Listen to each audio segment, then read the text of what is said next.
Everybody knows I'm the person that comes up with the titles. Like everybody knows it. Yeah, I just show up.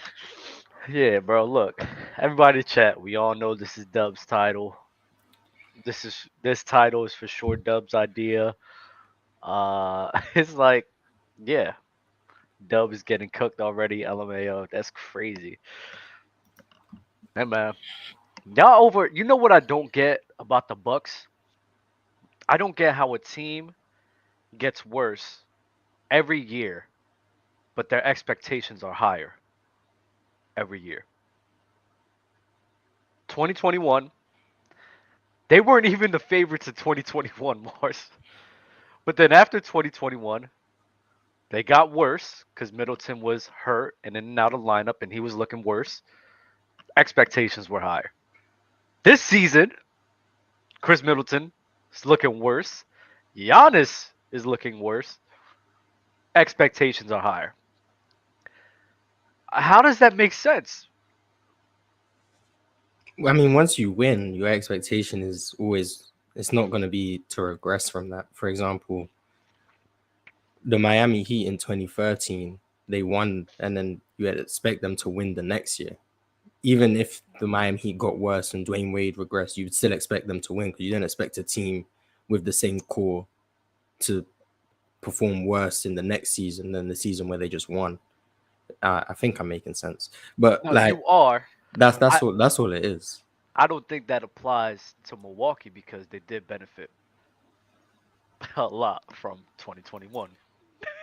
If we're I gonna be honest. mean, I mean, sure, that can be true, but I mean, regardless of how you win, I think the only team that didn't have the same expectations the year after they won was Golden State in 2015, because everyone just seemed to think that they just got lucky and they won a championship team. Then they went 24-0 to start the season, and everyone changed their mind. But for the most part, if you win a championship, the next season, if the core stays together, the expectation is always going to be bare minimum get to the finals and win a championship. It's not going to be if we can make a conference finals run, that's a success. No matter what happens during the season, if the core is still there,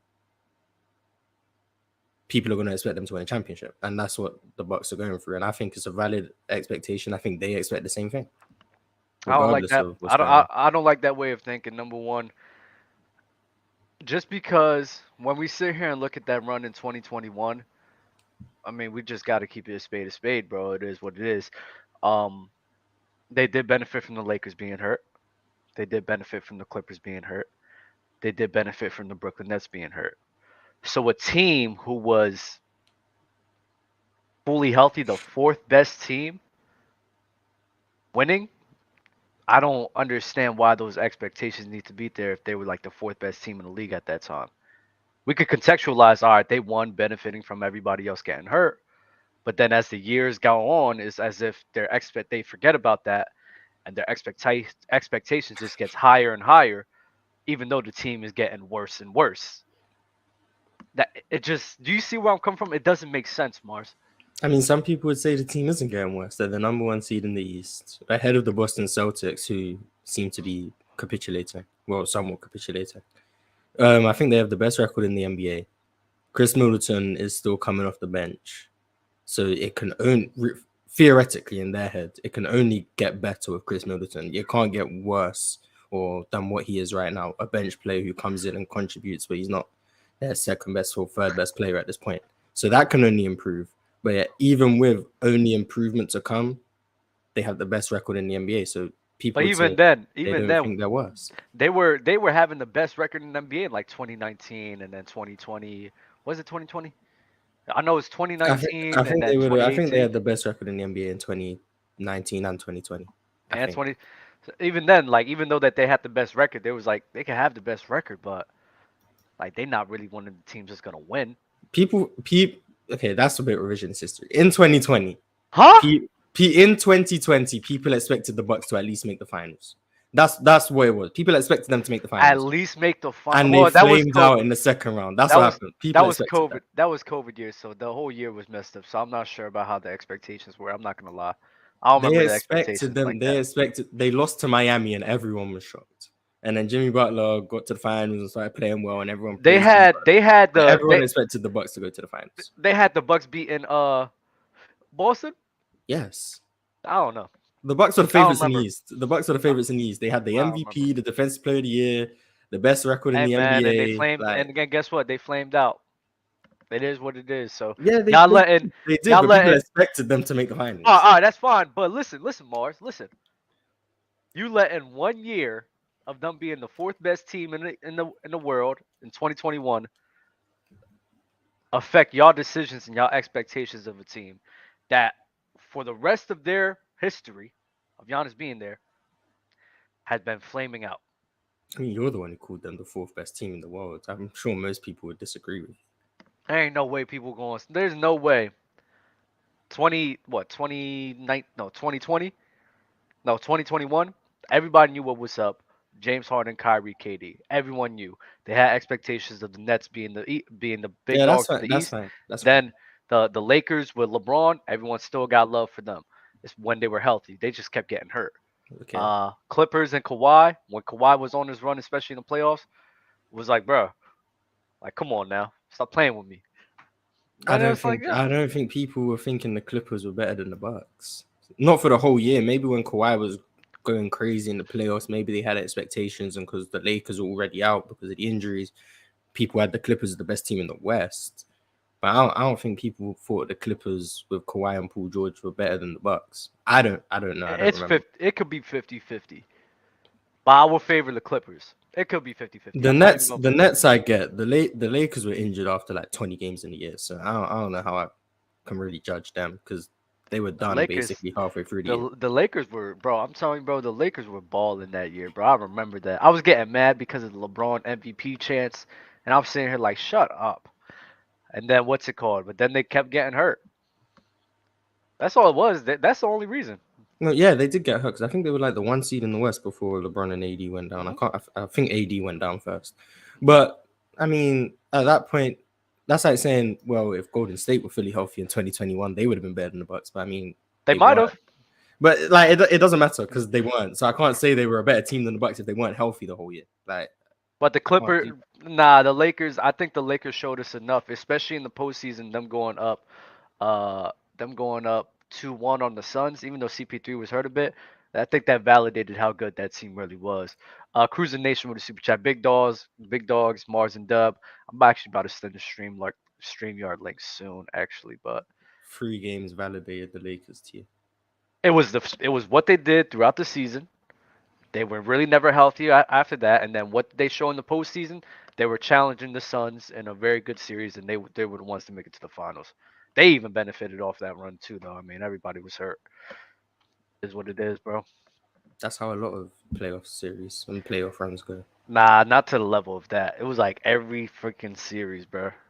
Like Jokic didn't have Jamal Murray. Mm-hmm. Lakers lost AD. Clippers lost Kawhi.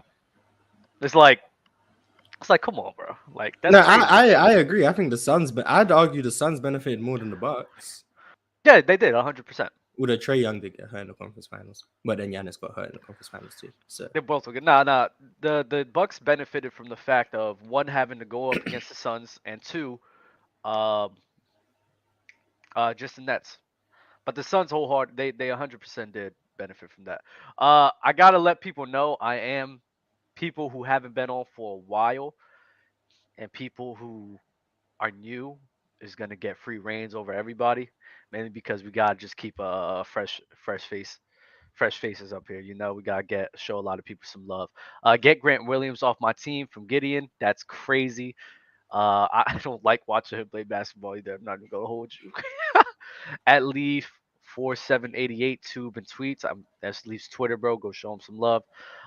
Jeremiah can't trust Dub opinion. He drunk at noon. I'm not even drunk. I just opened up a beer, man. What's wrong? What's wrong with open up a beer? Hey, Sturdy, Yo, salute everybody. how you feeling, bro? How y'all feeling, man?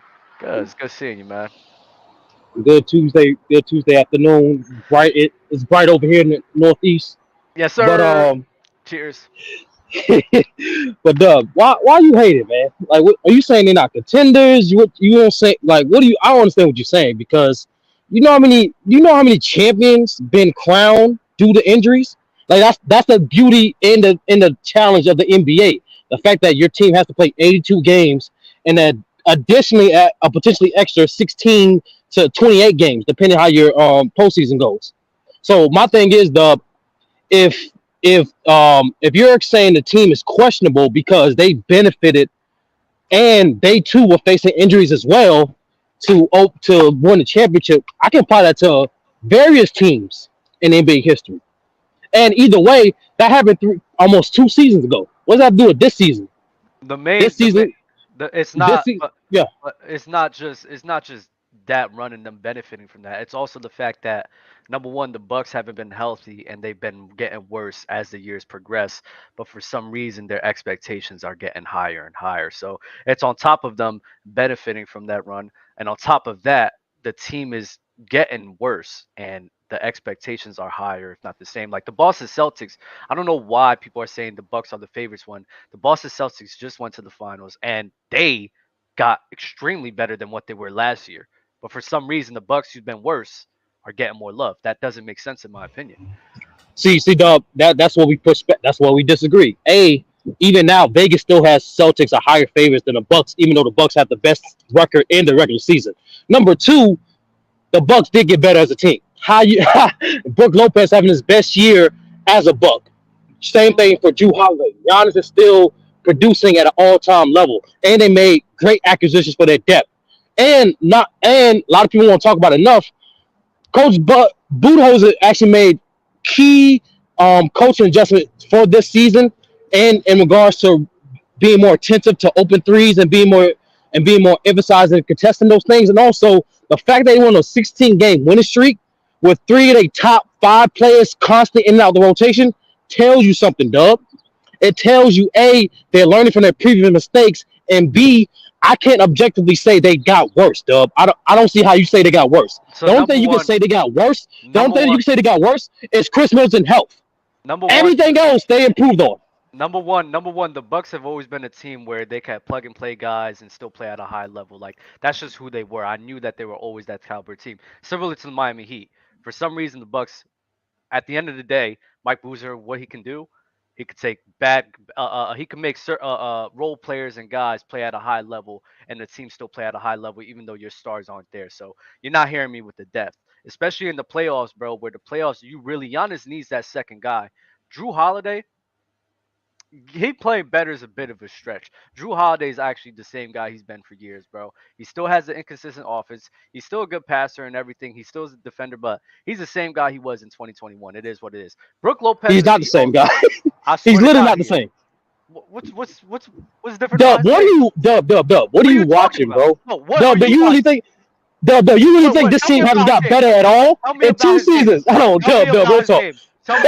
Tell me about his game. I'll tell you. Okay, go ahead. Since the more all of you notice, the more and more years that Jrue Holiday been on the Bucks, offensively he's been getting more post up, scoring from the post up. He actually been improving in his playmaking decision and especially in pick and rolls. And like I implored you before, I think this is one of his most efficient seasons with the Bucks as well. No.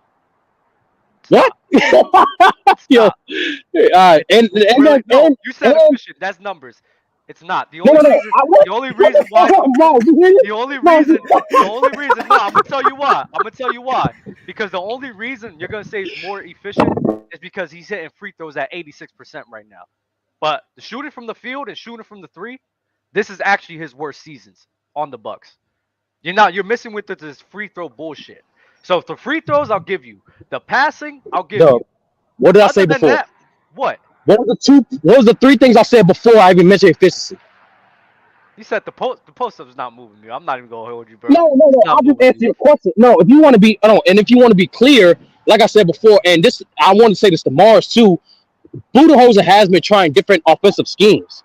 That year, where Brook Lopez was out most half the season, they actually was sharing the ball. They actually was distributing the ball the most equally since they've been on that team. You look at their time possession usage rate, it never been that much balanced except for that year.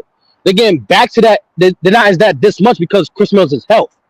Dub, I'm be honest with you, bro. There's no way you can say this team has not got better from 2 seasons ago when they literally got better players. Some of their key players literally are playing better, and their best players still playing at elite level. I don't understand. And their coach is making the necessary adjustments. So that's all definitions of getting better. I'm gonna tell you what it is. I'm gonna tell you what it is. Number one, Giannis. At the end of the day, Giannis. I don't care what you say. He did take a step back. It is what it is. He took a step back from the shooting, from the three-point shooting, all across the board. That's him getting worse. Chris Middleton not being healthy. Chris Middleton coming off the bench. Chris Middleton not playing the way that he was playing in 2021. That's the team getting worse. Drew Holiday, no offense, that goalpost you try to move right there, it was nice. It's not moving me, bro. He got slightly better as a passer, slightly better in the post up, but at the end of the day, Drew is damn near the same player he was. If you want to go from a 0.5 to a 1, bro, that could move you. That's not moving me. The only person that would sit here and say that substantially got better is Brook Lopez. I'll give you Brook. That's the only guy. But other than that, your main guy. So Bobby Portis saying Bobby Portis wasn't in 6-man a year races before he got hurt. Bobby Portis was averaging a double come off the bench. Bobby's the same guy he was last season. What are you talking about? And so and Dub, that's all. Hey, I can't. Hey, bro. He's the same all I can guy. do. He's the same guy. What are you talking about? Dub, they're all the same people, bro. It only been one season. What I'm letting you know is what their improvements are. I'm telling you. Why you keep going over Budover's adjustments? Why you keep glancing over the acquisitions they got? Why you keep going there and pour stuff like that? Because that is not. Because at the end of the day, the one that's more substantial is the fact that Giannis has gotten worse. Your main guy has gotten worse. The one that's more substantial is that your second guy, who was a key part for them in that 2021 run, got worse. That's what got worse, Ace 30. Even though Mike Budenholzer slightly, bro, like it's a slight adjustment. Bobby Portis, give me a break. He was the same guy he was the same guy he was last season. But your two main guys, Chris Middleton and Giannis Antetokounmpo, have regressed. Get out of here, bro. They not the same team. Before Mike, if they regress, how they have the best record in the league? Because they know how to. Because they still good players. They're not playing. What you mean? Like 2019, like I said before, they know how to win. They know how to win games. In 2019, with fucking Eric Bledsoe, they were still first in the East. Even when they didn't have the pieces they have now, they were still able to be first, second, and third seed. So obviously they know how to win. But guess what? Is that conducive to winning a championship? No. Yes. This team right now is not conducive to winning a championship. It is what it is. They're gonna lose to the Boston Celtics. You have Giannis Antetokounmpo that can't hit a shot. He can't hit a mid-range. You know what they're going to do? They're going to be, okay, Brook. Go ahead, Drew. You go ahead and eat. Go ahead, Chris. You go ahead and eat. Y'all do what y'all want to do. We're going to focus on you, Giannis. You hit those tough mid-range shots. We're going to keep slamming guys on you, and we're going to see what you're going to do. And you know what's going to happen? They're not going to win series like that, bro. It is what it is. It is what it is. And listen, when I get proven right again, because this is just a common thing now, when I get proven right again, I want you back on here, bro. It is what it is. Oh, I ain't going nowhere. Spread the wealth, y'all. What's going on at the bottom? What's going on with y'all, man? Honestly, bro, I think it's crazy that we talking about the Celtics as contenders, but niggas can't even beat my Knicks. These niggas is chokers. We depending more on the Celtics to make the finals again over the Bucks. The Celtics got no heart. They not clutch. They cannot close games. And you expect them to close games against the best team in the league when healthy? Come on now. Yes, absolutely. Dub, they can't close the game against the Knicks without Jalen Brunson. They can't close the game against the Cavs. You expecting them to close games? So we're gonna base this really just off of 3 games? Are we serious? Wait, they haven't been closing games all season. What are you talking about? What are you Celtics have been in how many OT games? Like 11 OT games, I think. Because when they said it on the Knicks, because I remember they're 4-7. They're 4-7 in OT games, and I'm double checking their games that were determined by less than 5 points.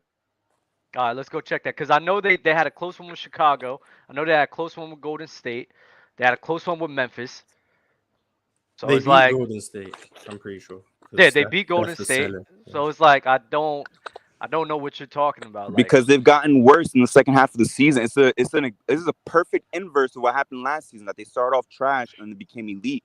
They started off elite, and now they ass. They cannot close games. They're not ass though, bro. You know what I'm saying? I'm being hyperbolic. Like, they cannot close games. Nah, I think you overrating that, bro. Because didn't they go to OT Based and on like what, Jason? Dub? Didn't they go to OT with the Bucks and what's his name? Like Jaylen Brown and Jason Tatum didn't even play. Yeah, Dub. I just want to confirm it for you. They're 4-7 in games that went to overtime this year, and they're 4-5 in games determined by 3 points or less. Well, go ahead, Dub. But hold on, This wait. is my point. They can't close. The team. Wait. Since we use the regular season games, right? If the fucking if the Bucks went to overtime with the Celtics without Jaylen Brown and Jason Tatum, since we're using regular season games, what the fuck you think is gonna happen in the postseason? So why can't they close with Jason Tatum and Jaylen Brown? It's the regular season, bro. Shit happens like that, bro. Like I said, I'm not gonna harp my take on just because of that little Milwaukee shit on Valentine's Day. You're harping on this shit really for what happened in the past 2 games. No, bro, that's not how it works. They're not that. Nah, but he caliber just team, pulled bro. up. They 4-7 in overtime. They 4-7 in overtime. They had the two. They had the That's two what he just losses said. right now. They had the 2 Yeah. losses right now. They lost to Milwaukee with nobody there. I don't think that's a valid statement. They lost to Cleveland. They lost to Cleveland and the Knicks. You got the Cleveland Knicks games where they went to overtime and lost as well. Without Yeah, Jalen all Brunson, the they last got 2 cooked games. by Emmanuel quickly. The last 2 games, bro. No, But at the end of the day, the last at 10 the games end they're of the 5. day, The last 10 games they're 5-5. Those games that we keep going back to, Dub, in terms of clutch situation that he brought up, that's for the entire regular season sample size up to this point. bro. That's the thing. That's the thing, bro. This shit is the regular season, bro. That's to me. They're not that caliber team where the playoffs start, they're gonna sit here and perform like that. I don't believe that at all. At all. Why not? Just because of these overtime games, bro. Like, get out of here. You're missing me with that, bro. Come on. But he didn't just say overtime. He said in games decided by 3 points or 5 points, bro. It's not just overtime. What was the record? What was the record? They're 4-5. They're 4 or That's 5? under 500. Yeah. And for the hold on. And since this is a Bucks topic, the Bucks are 6-1. A 6-1 with what? When games decided by 3 points or less. But go ahead, Dub. And who did they face? The Sixers, the Celtics. These are just names on top of my head. I don't remember all 9 of the games, Dub. I don't watch every Bucks game. I'm just giving you stats. Yeah, I'm not gonna lie. That's still not accurate depiction on how that good that team is. Yeah, and before we move on to the other guy, all I'm saying is that this kind of confusing, bro. On one hand, we can't believe in the success of regular season, but we can't also take into account the history of the success in the playoffs. For the Bucks, I don't get it, bro. It's weird. The Bucks in the playoffs isn't that successful though. It's really just 1 year. They got a chance. No. That's not true. They've been to the conference finals multiple times, and I don't. What you mean, Dub? I don't understand, bro. What team you been watching last 4 seasons? It's conference finals, second round, championship, second round. That's what they've done in the last 4 postseasons. It's pretty successful. And they forced the team that went to the finals to 7 without their second or third best player, depending on who you ask. And on top of that, Dub, the reason why the first seed matters because in that game 7, the Celtics needed a historic 3-point shooting performance to win. What you mean? Didn't they blow them out in Game 7? No, game 7. Go look at game. Dub, we're not watching the same games, Dub. Hold on, wait. Grant Williams had a historic night, and the team as an overall for the Celtics they had a historic night shooting that game as well. And Giannis couldn't make layups. And Giannis couldn't make layups at the end. Wait. It took that. And the Bucks couldn't make a free to Wait. You talking about Game 7? Wait, you talking about Game 7, right? Yeah. They blew them out the water. And he's saying they blew them out because the Celtics made a huge amount of threes. The Bucks couldn't make threes. That was the difference. So, but again, the Bucks weren't able to score. Like, it's a difference if the game is close. It took a historic night for the Bucks, for the Dallas Celtics to beat Giannis. No, they blew them out the fucking water. Yeah, No. One team made shots, one team didn't. Okay. Here's what you're missing, though. No. The story That would be applicable. That would be applicable if you're talking about like the Golden State Warriors in 2017 versus the Cleveland Cavaliers when it took a historic night just for them to beat them by a little bit. No, they blew them out. In game 4, they blew them out. The Warriors blew them out. Yes, the Cavs blew the Warriors out in 2017. It was a blowout. Okay, then because don't they use had a it. historic shooting night. That's why. Don't use that. Don't use that. But how many points did the Golden State Warriors have? I don't know. I don't remember the game off the top of my head. I'll pull this up. I'll pull this up for everybody. But no, how about a better sample size? How about it took the Celtics 7 games to beat a Bucks team without Chris No, Middleton? wait. I got you. My bad. And I got you, Mars. I got you, Mars. The Golden State Warriors, Cleveland had 137, right? The Golden State Warriors had 116. So even then, the team was still able to score at a high level. Don't give me this bull crap, because it's bull crap. Oh, it took the Boston Celtics to shoot threes at this high of a level when the Milwaukee Bucks couldn't even put up 100. You know what? Because they they made like 2 threes the whole game. the whole they were shooting trash. If you get outscored from the 3-point line by like 50 points, you're going to lose the game. That's how it works. Like that's That's fine. His point was, his exact words, it took a historic night for them to beat them. No. They scored well from the 3. At the same time, the Bucks were terrible on offense. Because they couldn't make threes. That's fine. The game was won and lost by 3-pointers. That's what's being said. You're arguing something different. That's what's being said. The game is historic. If you get outscored by 50 points on the 3-point line, that's a historic night. That's what happened. They lost by 28 because they got outscored by 50 points from the 3-point line. That's historic. It's like, I don't know what's hard to understand. Yeah, it took a historic night, but that's because. So we agree. No. Because Ace 30 was trying to push his narrative as if the fucking Boston Celtics, because they was hitting threes at this high of a clip, that it took that to beat them. No, the Milwaukee and that their offense was just playing that great, and that was the only reason why they could beat them. No, the fact that the Bucks were choking it up from the 3-point line and the Celtics were hitting, that's why. It's not just a historic night. It's more pieces that went into that on offense and defense. Like, come on, you can't discount that. Dag, he left. Bring more people up. There we go. Here we go. I think everyone's gonna have smoke with you today, though. People love the Bucks for some reason. I never get that. Hey, Dub. What's up? What up, fellas? I'm listening to why you don't believe in the Bucks, man. But I don't think it's based off any real facts. Besides the injuries, you know what I'm saying? Of course, the injuries you can look at, but I feel like you're missing a whole another set of the story here. Y'all gotta stop underrating champions, man. Yeah, listen. What are we underrating? Especially ahead. Nah. I'm gonna let Buddy go first. I'm not getting brought. What are we? a stat pattern, bro? Listen, what are we underrating, bro? At the end of the day, the Milwaukee Bucks, like, that bullshit about the historic night was just nothing but bullshit. I'm not even gonna hold you, bro. Like, number one, because the historic shit, what was BS about it? he talking about a historic night. It took a historic night for them to blow them out. They blew them out. I don't give a fuck if it was a historic night or not. They blew them out the fucking water. It is what it is. Boston? Yes, that was just such Why did they blow that was them such a out? dumb take. Why did they blow them out? Because the Celtics were hitting and the Bucks were missing. Okay, so question: How often is it that a team gets outscored by 54 points from the 3-point line? It's probably not often. Very rare. So what's the definition of historic? The Bucks are shooting 37% Something from that the 3-point line for the season. Okay, so how often is it that the Bucks go 4 or 33 from the 3-point line? But Mars, you gotta understand, there's more things that just went into it. Like a historic night, There's no. always more than one. But thing. that reasoning, Milwaukee shot 4 for 35 from 3. Bro. That reasoning doesn't make sense because you're trying to discount the fact that you're just trying to downplay how the Boston Celtics played in that series, which is just wrong. How did the Boston Celtics play in that series? In Game 7? You said the series. I'm asking you based on what you just said. How did they play in the series?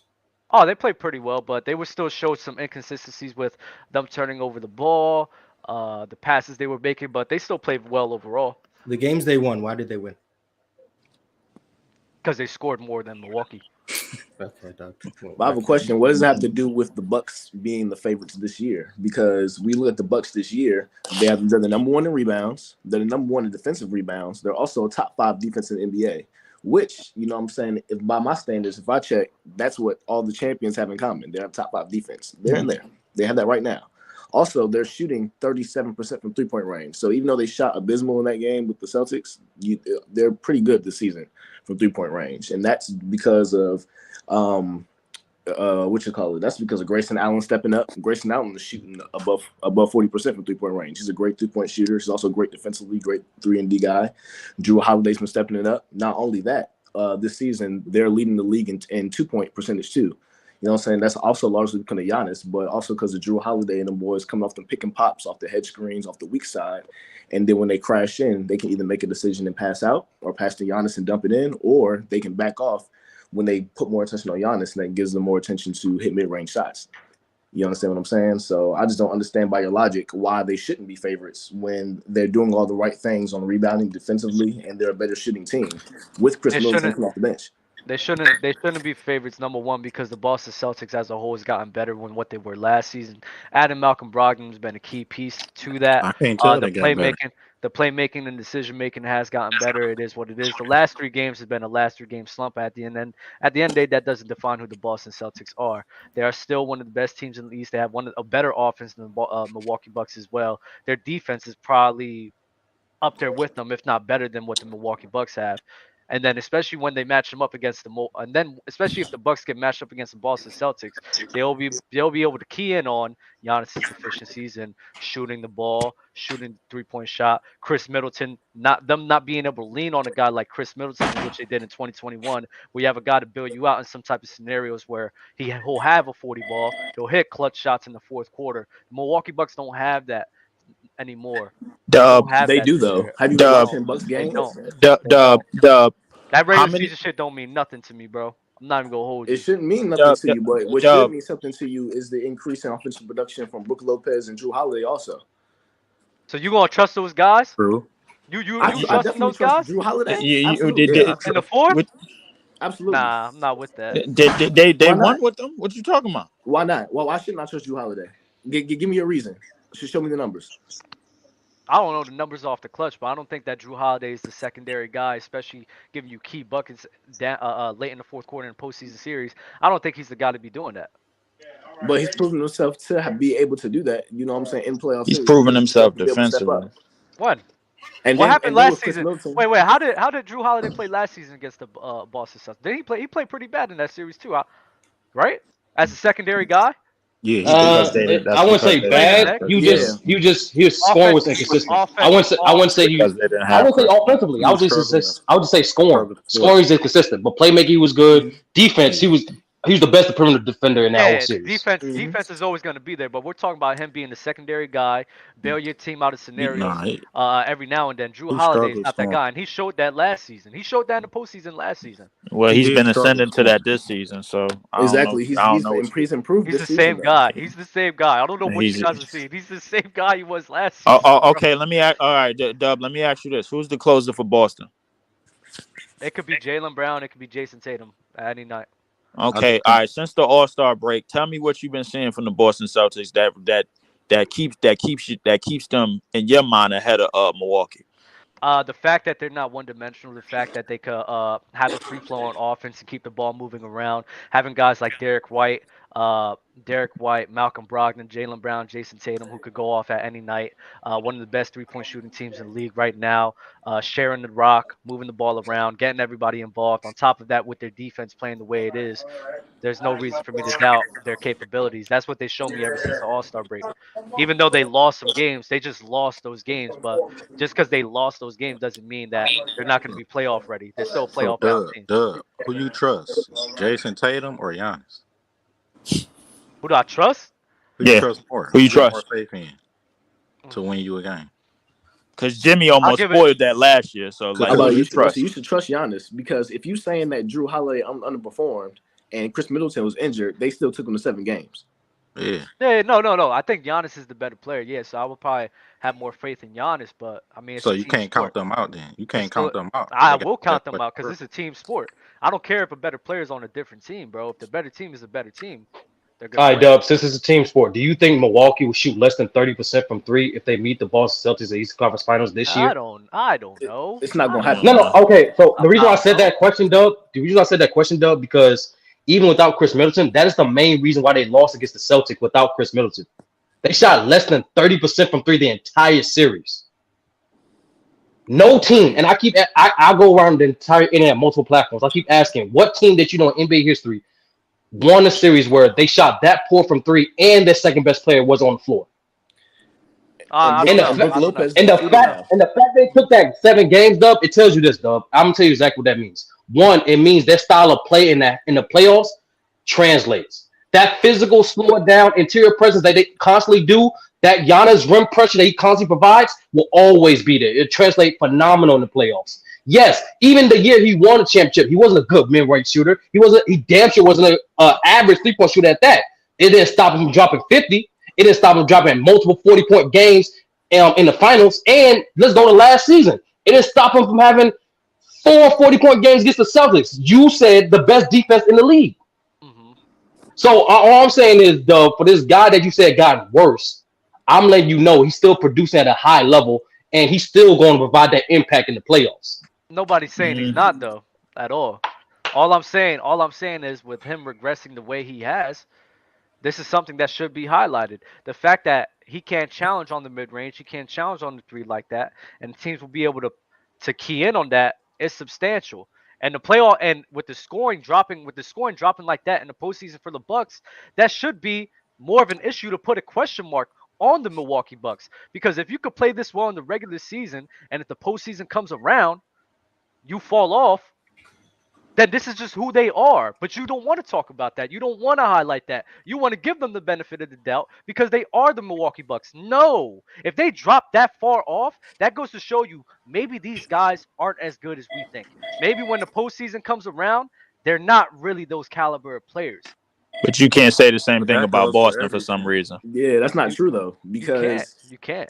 Even from why last not? year, But what has Boston showed you, bro? That you can't. What have they shown you in the last year, and never mind the last 2 weeks, that you can't have the same adaptation? Last 2 weeks, the whole totality of the Boston Celtics is even in series, they don't drop off in scoring or three-point shooting like that.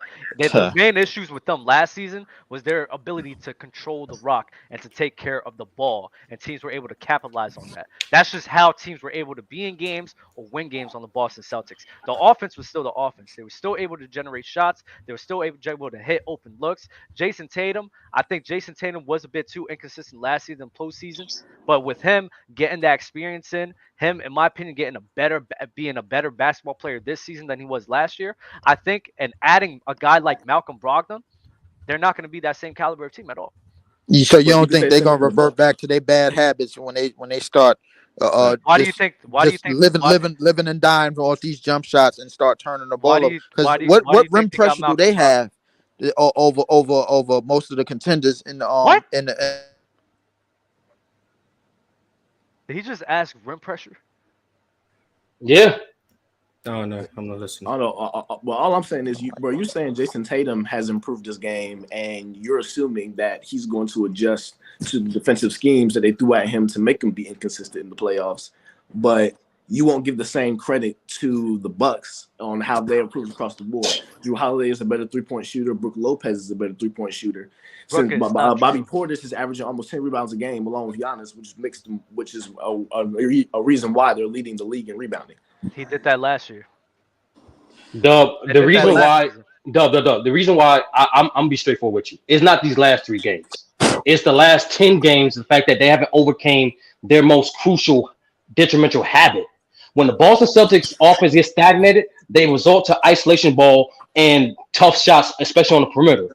When Jason Tatum, you just saw that was just evidence. I'm saying that's not the whole thing, but the New York Knicks games in particular are personifications of Jason Tatum as a player. When he doesn't provide constant rim pressure, when he feels when he's not giving easy bucket, he resorts to step back threes. Those are bad shots. And to be honest with you, Dub, yes, even though the Celtics are a great jump shooting team in the playoffs, the jump shooting comes and goes at times. So when you can't supply easy buckets on a consistent basis, that's what actually gives the team victories in these series. So from a schematic standpoint, you can tell these guys this season they still have some of those bad habits.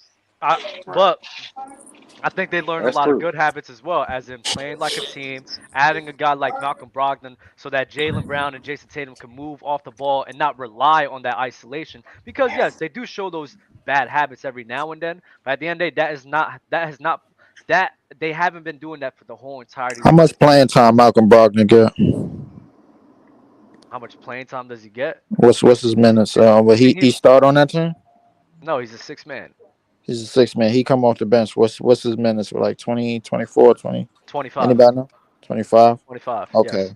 So Okay. so yeah, so Jaylen Brown and Jason Tatum, they do show those tendencies at times, but even then, the whole entirety of the season, they're not doing that. The whole entirety of the season, they're playing within the flow of the offense. The whole entirety of the season, they're showing that they're trying to cancel out those bad habits. The issue with y'all, just because it's the Boston Celtics, y'all want to highlight these points. But when I highlight the points of Giannis and his shooting, when I highlight the points of Chris Middleton regressing, when I highlight the points of Drew Holiday, and now he hasn't been reliable as a secondary scorer in the postseason. You guys don't care about those points, but you're gonna care about. You're gonna care What, about. what have they shown you in the last 16 games? You're gonna care about small points like in the last 3 games. You're gonna care about small points like Jason Tatum against the Knicks. No, these are small, insurmountable points that don't mean anything. I'm bringing up points from the last postseason also. You know what I'm saying? I brought up the point where how Jason Tatum is consistent. You said that you assume that Jason Tatum is going to improve on his game and he's going to recognize the defensive sets that made him inconsistent last year in the postseason, and he's going to adjust to that and improve this postseason.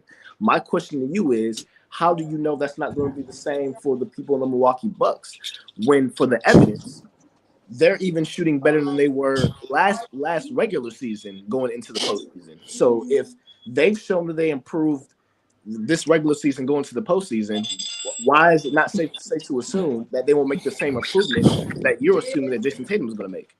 The Giannis Drew Holiday, Brook can make those slight improvements, but the Bucks are living and dying through Giannis and Chris Middleton. That's what they're going to live through. And no. I'm saying in the postseason, because I'm just talking about in the postseason, not the regular season. Regular season, the role players been playing phenomenal. So you talking historically? In the postseason, Giannis, they're gonna live and die through him. The reason why they were able to get looks or make a 7-game series, against the Boston Celtics last season, because of how well Giannis was playing. Giannis was facing double teams, but was still able to muscle through guys, hit some mid-range shots. At the same time, he missed a lot of bunnies too, but he's still being able to be dominant. I don't think Giannis is going to replicate that type of performance. Dub, it wasn't just that, and I don't see how he can't. But it wasn't just that. The real reason why those series went 7 games because Milwaukee slowed the pace down. That series was incredibly physical. And another point that they haven't improved on, Dub, is late game rebounding. This entire season, they carry that same habit over. If you want to go to it, Joe Mazzulla has been mentioning that multiple times that we have to get these boards in late in games because our inconsistent defense is what allowing these teams to get in the league, and what's actually prevent us from closing these games is our rebounding. One of them. Mm-hmm. And Milwaukee's the best rebounding team in the league. Exactly. I think Giannis so will if Jason be even Tatum's better. inconsistent, guess who's going to catch those boards? Bobby Portis, Brook Lopez, and Giannis Antetokounmpo.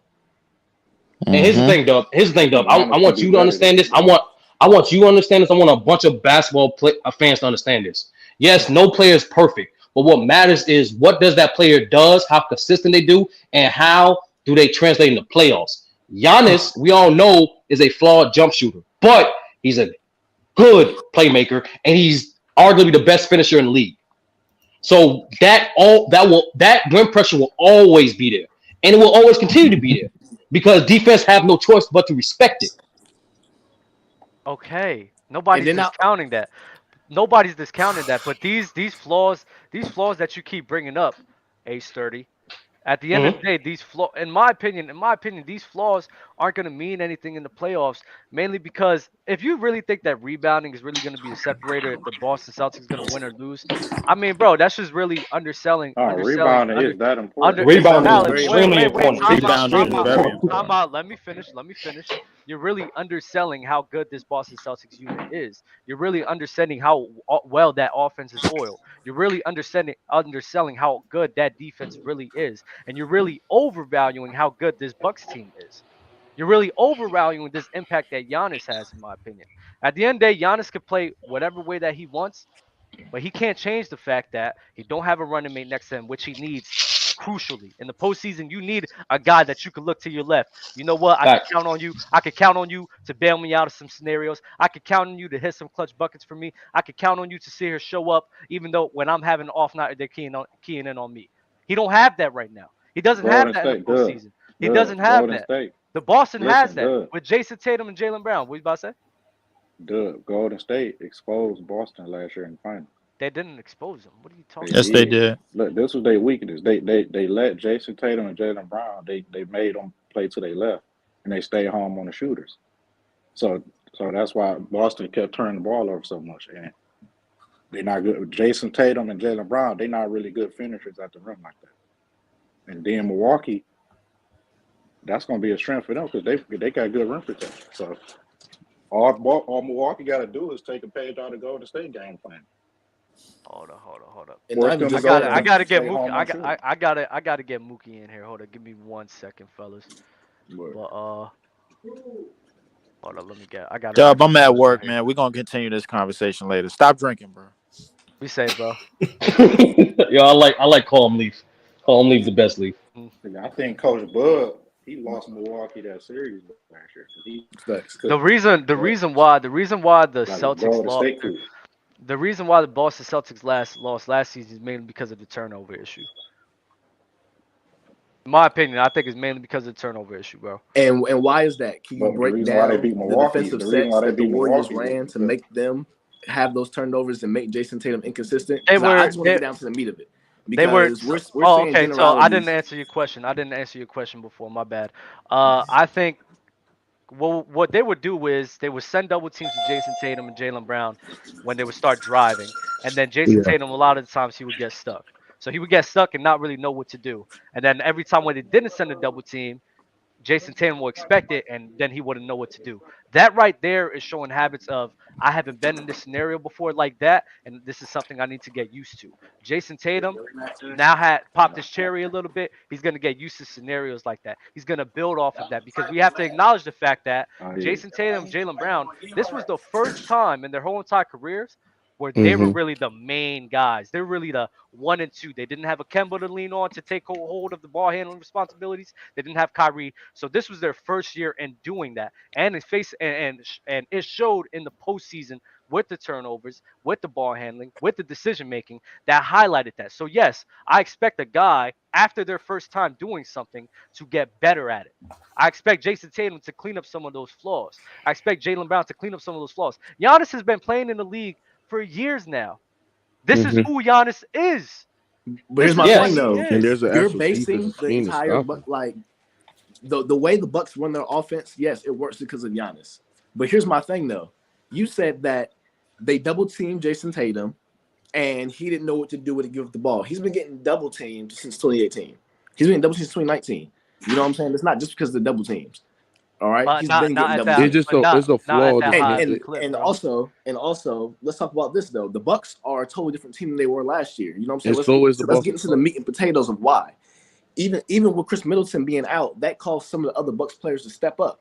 This year, there are more than 4 Bucks players that are taking 4 or more attempts from 3 per game, and they're shooting above league average. That's something that they haven't done last year in the regular season nor the playoffs. So you're basing how you feel about Jason Tatum, that he's going to improve in the playoffs, without showing me in the game or telling me what defensive sets they ran against him, that he's going to be able to read, that he's shown improvements this year that they did to him last year in the playoffs instead of this year. But so wait, you don't think Bucks? You don't think Jason Tatum has made improvements with his decision making? No, I'm not saying I don't think with his decision making, with his ball handler, saying Jason Tatum has made improvements, but you won't look at the Milwaukee Bucks and see where they made improvements. And you're not telling me, I'm not saying what you're saying is wrong, but what I'm saying is you're not bringing me the foundational facts that's showing me where Jason Tatum has improved himself. You told me double team. Jason Tatum has been getting double teamed, so that trumps that. What about Titan? That's gonna back up your statement, because I can back up my statement on how the Bucks have improved across the board. Brook Lopez is a much better 3-point shooter. They're taking more threes per game, and they're hitting them at a good clip, which is why they have a great offensive rating. With them also having the best 2-point percentage in the league, with also being the best rebounders in the league, with also having the top 5 defense. They're holding opposing teams to the fifth lowest scores in the league right now. I don't understand your argument, because you're talking about him getting smacked with double teams. No, my argument is wait. not just Tatum. Mars want to change the debate. No, there's more that you because you keep asking me. No, you keep asking me, bro. No. You keep asking me. You keep asking me because I already told you about the improvements of the Milwaukee Bucks. I gave you all of them. Drew Holiday, number one, he did not shoot better from the three this year. His production went up, but he's damn near the same player he's been. Some guys from three this year. He's shooting 38.6%. What did he shoot last year? He shot 39 and then 40% in 2021. You talk about. So that's one. So wait, that's one. That's one. But he's shooting more attempts. He's shooting more attempts. He's about the same. So how is that not an improvement? It's a slight improvement. If it's a slight improvement, but it's not crazy. It's not a crazy improvement. Hey, by then, how many threes he's taking this year and how many threes did he take last year? Last year he was taking less than 4 attempts. This year he's taking over 4 attempts. What's the number? Let's see. Hold on. Let me look at it. I look at my laptop. Hold on. So are we forgetting that Boston made a significant improvement on their offensive end or offense production this year? Because when y'all mentioned last year, he's shooting 6.5 attempts per game. Way. He went from 4.8. My bad, Mookie. He went from 4.8 to 6.5. He was 4.8 at 41%. He upped his production. It dropped down 3% to 38%. Like I said, he's damn near the same. His just production went up. It's damn near the same, bro, in my opinion. What it was 2 years ago. That's one. And then two, I gave you depend just on numbers. You had context to the numbers, which I'm saying. I'm giving you the context. I said yes. His production went up. The percentage hit. It took a little bit of a dip, 3%. I said it's damn near the same. It slightly got better, but it's not. And it's not eye popping. It's not eye soaring. But how does that translate to how does that now translate to Milwaukee winning basketball games on the court right now? So I'm about to tell you right now. I gave you that Brook Lopez got better. Him from three got better. Him as a rim protector got better. Yeah, that's fine. But at the end of the day, I think Giannis regressing is a key factor that needs to be talked about. Chris Middleton not being that guy is a key factor that needs to be talked about. And Drew Holiday, even though you've given him that he got better, I don't believe in Drew Holiday being your secondary guy in the postseason that you can rely on to bail you out of scenarios. Their offense isn't as great as the Boston Celtics. Jason Tatum, you talked about the double teams that he faced in the beginning of his career. At the end of the day, Jason Tatum he got smacked with a couple of double teams, but he wasn't the guy controlling the rock, making the decisions, sitting here being one of the focal points in all of the decision making for the team. Last year was the first year that he was in that scenario. So yes, I expect him to not be able to react to scenarios like that in the beginning of his career, like he had last season. And this season, he's shown that he's been making improvements. He's making the correct reads. He hitting the guy when he gets the double. He's hitting the guy early. He's knowing when to keep the ball and go attack to the paint or to go take a jump shot. He's shown those. He's shown that level of improvement. And he approved as a dribbler in traffic as well. So there's a lot of improvements that I see for Jason Tatum, especially the Boston Celtics as a whole. Man, if you look at their offense, that's the one thing about the Boston Celtics. They do a great job in taking advantage of mismatch, bro. And not only a couple of teams that I see that do that on a consistent basis. Boston's still a top 7 3-point shooting team. Y'all spoke about rebounding. Boston's a top 10 rebounding team in the NBA, and they also a top 10 fourth quarter rebounding team as well. So when you combine that on an improvement on the offense and you combine that with their defense, they got two of everything. They got a post defender, they got a rim protector, they got a guy they got switchable bigs, they got guys that can space out the floor, they got guys that can they got perimeter defenders, wing defenders. To me, when we're looking at the collection of talent, and if you're looking at the terms of production, who's been the most consistent team throughout the whole year, is easily Boston. And I don't even know why this is even a conversation. I think Boston, they are the favorites. Now, I disagree with Dub saying that the Bucks are not contenders. I think the Bucks are contenders, but I think Boston right now is the favorites. And now y'all speak about, I said they're not the favorites. Oh, you said they're not the favorites? Oh, okay. Yeah. But y'all speak about, Drew Holiday improvement and, Bobby Portis and other guys improving as well. But let's not act like Drew Holiday was mid throughout the whole series, mid towards most of the series against the Boston Celtics. And I mean, Milwaukee Bucks, fans complain on how mid Drew Holiday were against that series because they really was sagging off for Drew Holiday, sagging off their 3-point shooters because the Milwaukee Bucks really didn't shot the long ball pretty well in that series as well. And Drew Holiday, I think he shot like 30% from the 3-point line as well. So Yeah. There's a scheme where you can stop Giannis, be physical with Giannis. There's so much body that you can put on Giannis and make him physical, make him work as well, bro. In that series, I won't fear nothing. Boston will easily, not easily, but they would beat Milwaukee in a 7-game series, bro. Real I talk. don't think so. I doubt that. I got Milwaukee. Anybody got anything else to say to that? Are we moving on now? If Boston didn't You said what? improve when they if Boston didn't, no, I think I know they added Brogdon, Malcolm Brogdon, but if they did, I don't think they improved on their weaknesses. What's the Celtics' weaknesses to you? Jason Tatum and Jaylen Brown, they improved their ball handling. Well, I just told you that They if you improved actually their watch them ability to play, drive left. they significantly improving their ball handling. Jason Tatum has been playing MVP caliber basketball throughout the whole year, alongside with Jaylen Brown. He's been nothing but sensational throughout the whole year as well. When you add in a shooter like Malcolm Brogdon, if you look over the last month and a half, Malcolm Brogdon is shooting 47% from the three-point line. This whole year, he's shooting 42% as well. So you added another shooter. You added another ball handler. You added in a guy that can create pressure around the rim. Boston is still one of the best skilled pass teams in the NBA. So when y'all was talking about this isolation basketball, this team can penetrate to the basket, make the skip pass to the corner as well, and they're improving their three-point shooting as well. So this team is unselfish defensively. You know what Boston represents as well. And at the end of the day, when you in the playoffs, when it come a more half court game, when the pace slows as well, and it become a more half court game, you still have two of the best half court players in the NBA in the Boston Celtics, alongside with Jason Tatum and alongside with Jaylen Brown as well. So, yes, Boston has been losing games, but everybody, every team that's continuing will have bad stretches at times. The thing about the Milwaukee that concerns me is that in the playoffs, this team does give up a lot of three-point shots, especially in the playoffs. That's the last time we see them in the playoffs.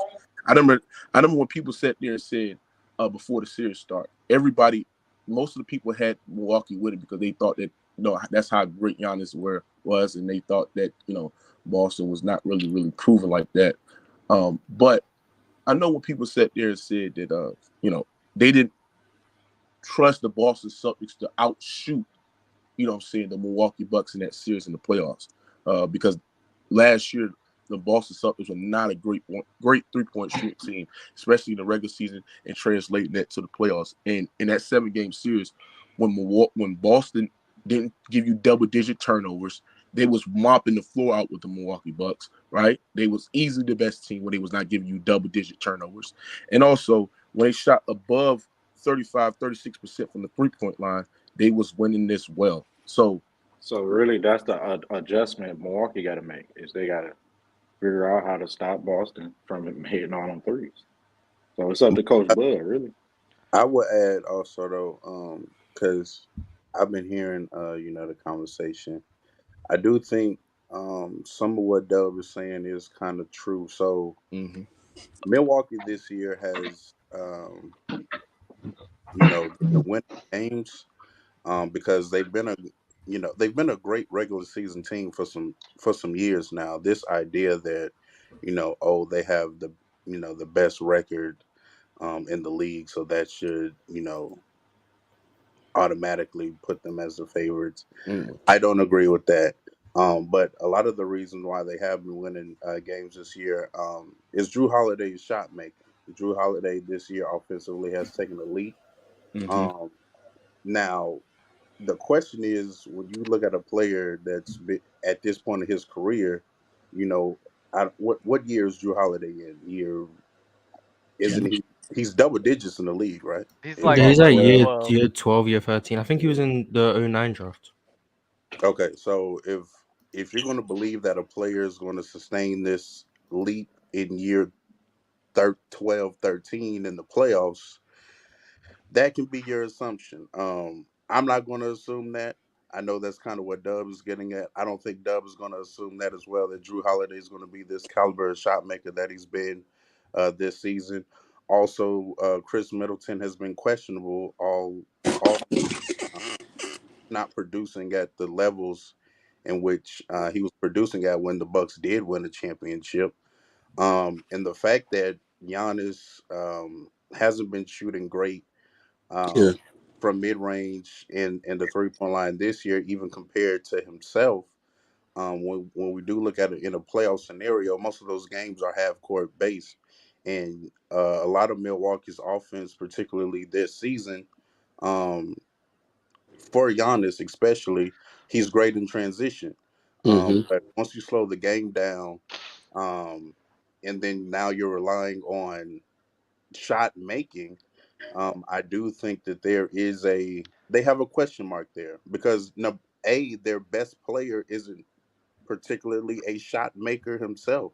He's not. So when you look He's at, not, but they do, hey, but he know what how to does save he know them how though to is put his that they fair have a share. great defense. They have a great defense and they have interior presence with Brook Lopez and Giannis. So and then Drew is a great defender in his own right. So defense is what keeps them in games. So they definitely have a chance of winning. I do think it's a toss up, but I don't think that like a Celtics fan believing that Tatum, Brown, Brogdon, Derek White, Horford can just at the end of the day just make more shots than Giannis, Holiday, Jay Crowder. It's On So gonna top who y'all got in the on finals? top of that, I just looked into the overtimes that because I remember Ace 30 brought this up. The overtime games they had, they faced the Oklahoma City Thunder when Giannis and Chris Middleton, nobody was playing. It was Javon Carter. They faced the uh, Boston Celtics where Jason Tatum, Jaylen Brown didn't even play. They had an overtime game against Toronto. They lost to Chicago, and then yeah, so I mean, games like that to try to promote. Ace 30 brought this up to try to promote a narrative as if the Bucks are more playoff ready or more tested because of the overtime games. I mean, that's just an Really? empty statement in my opinion.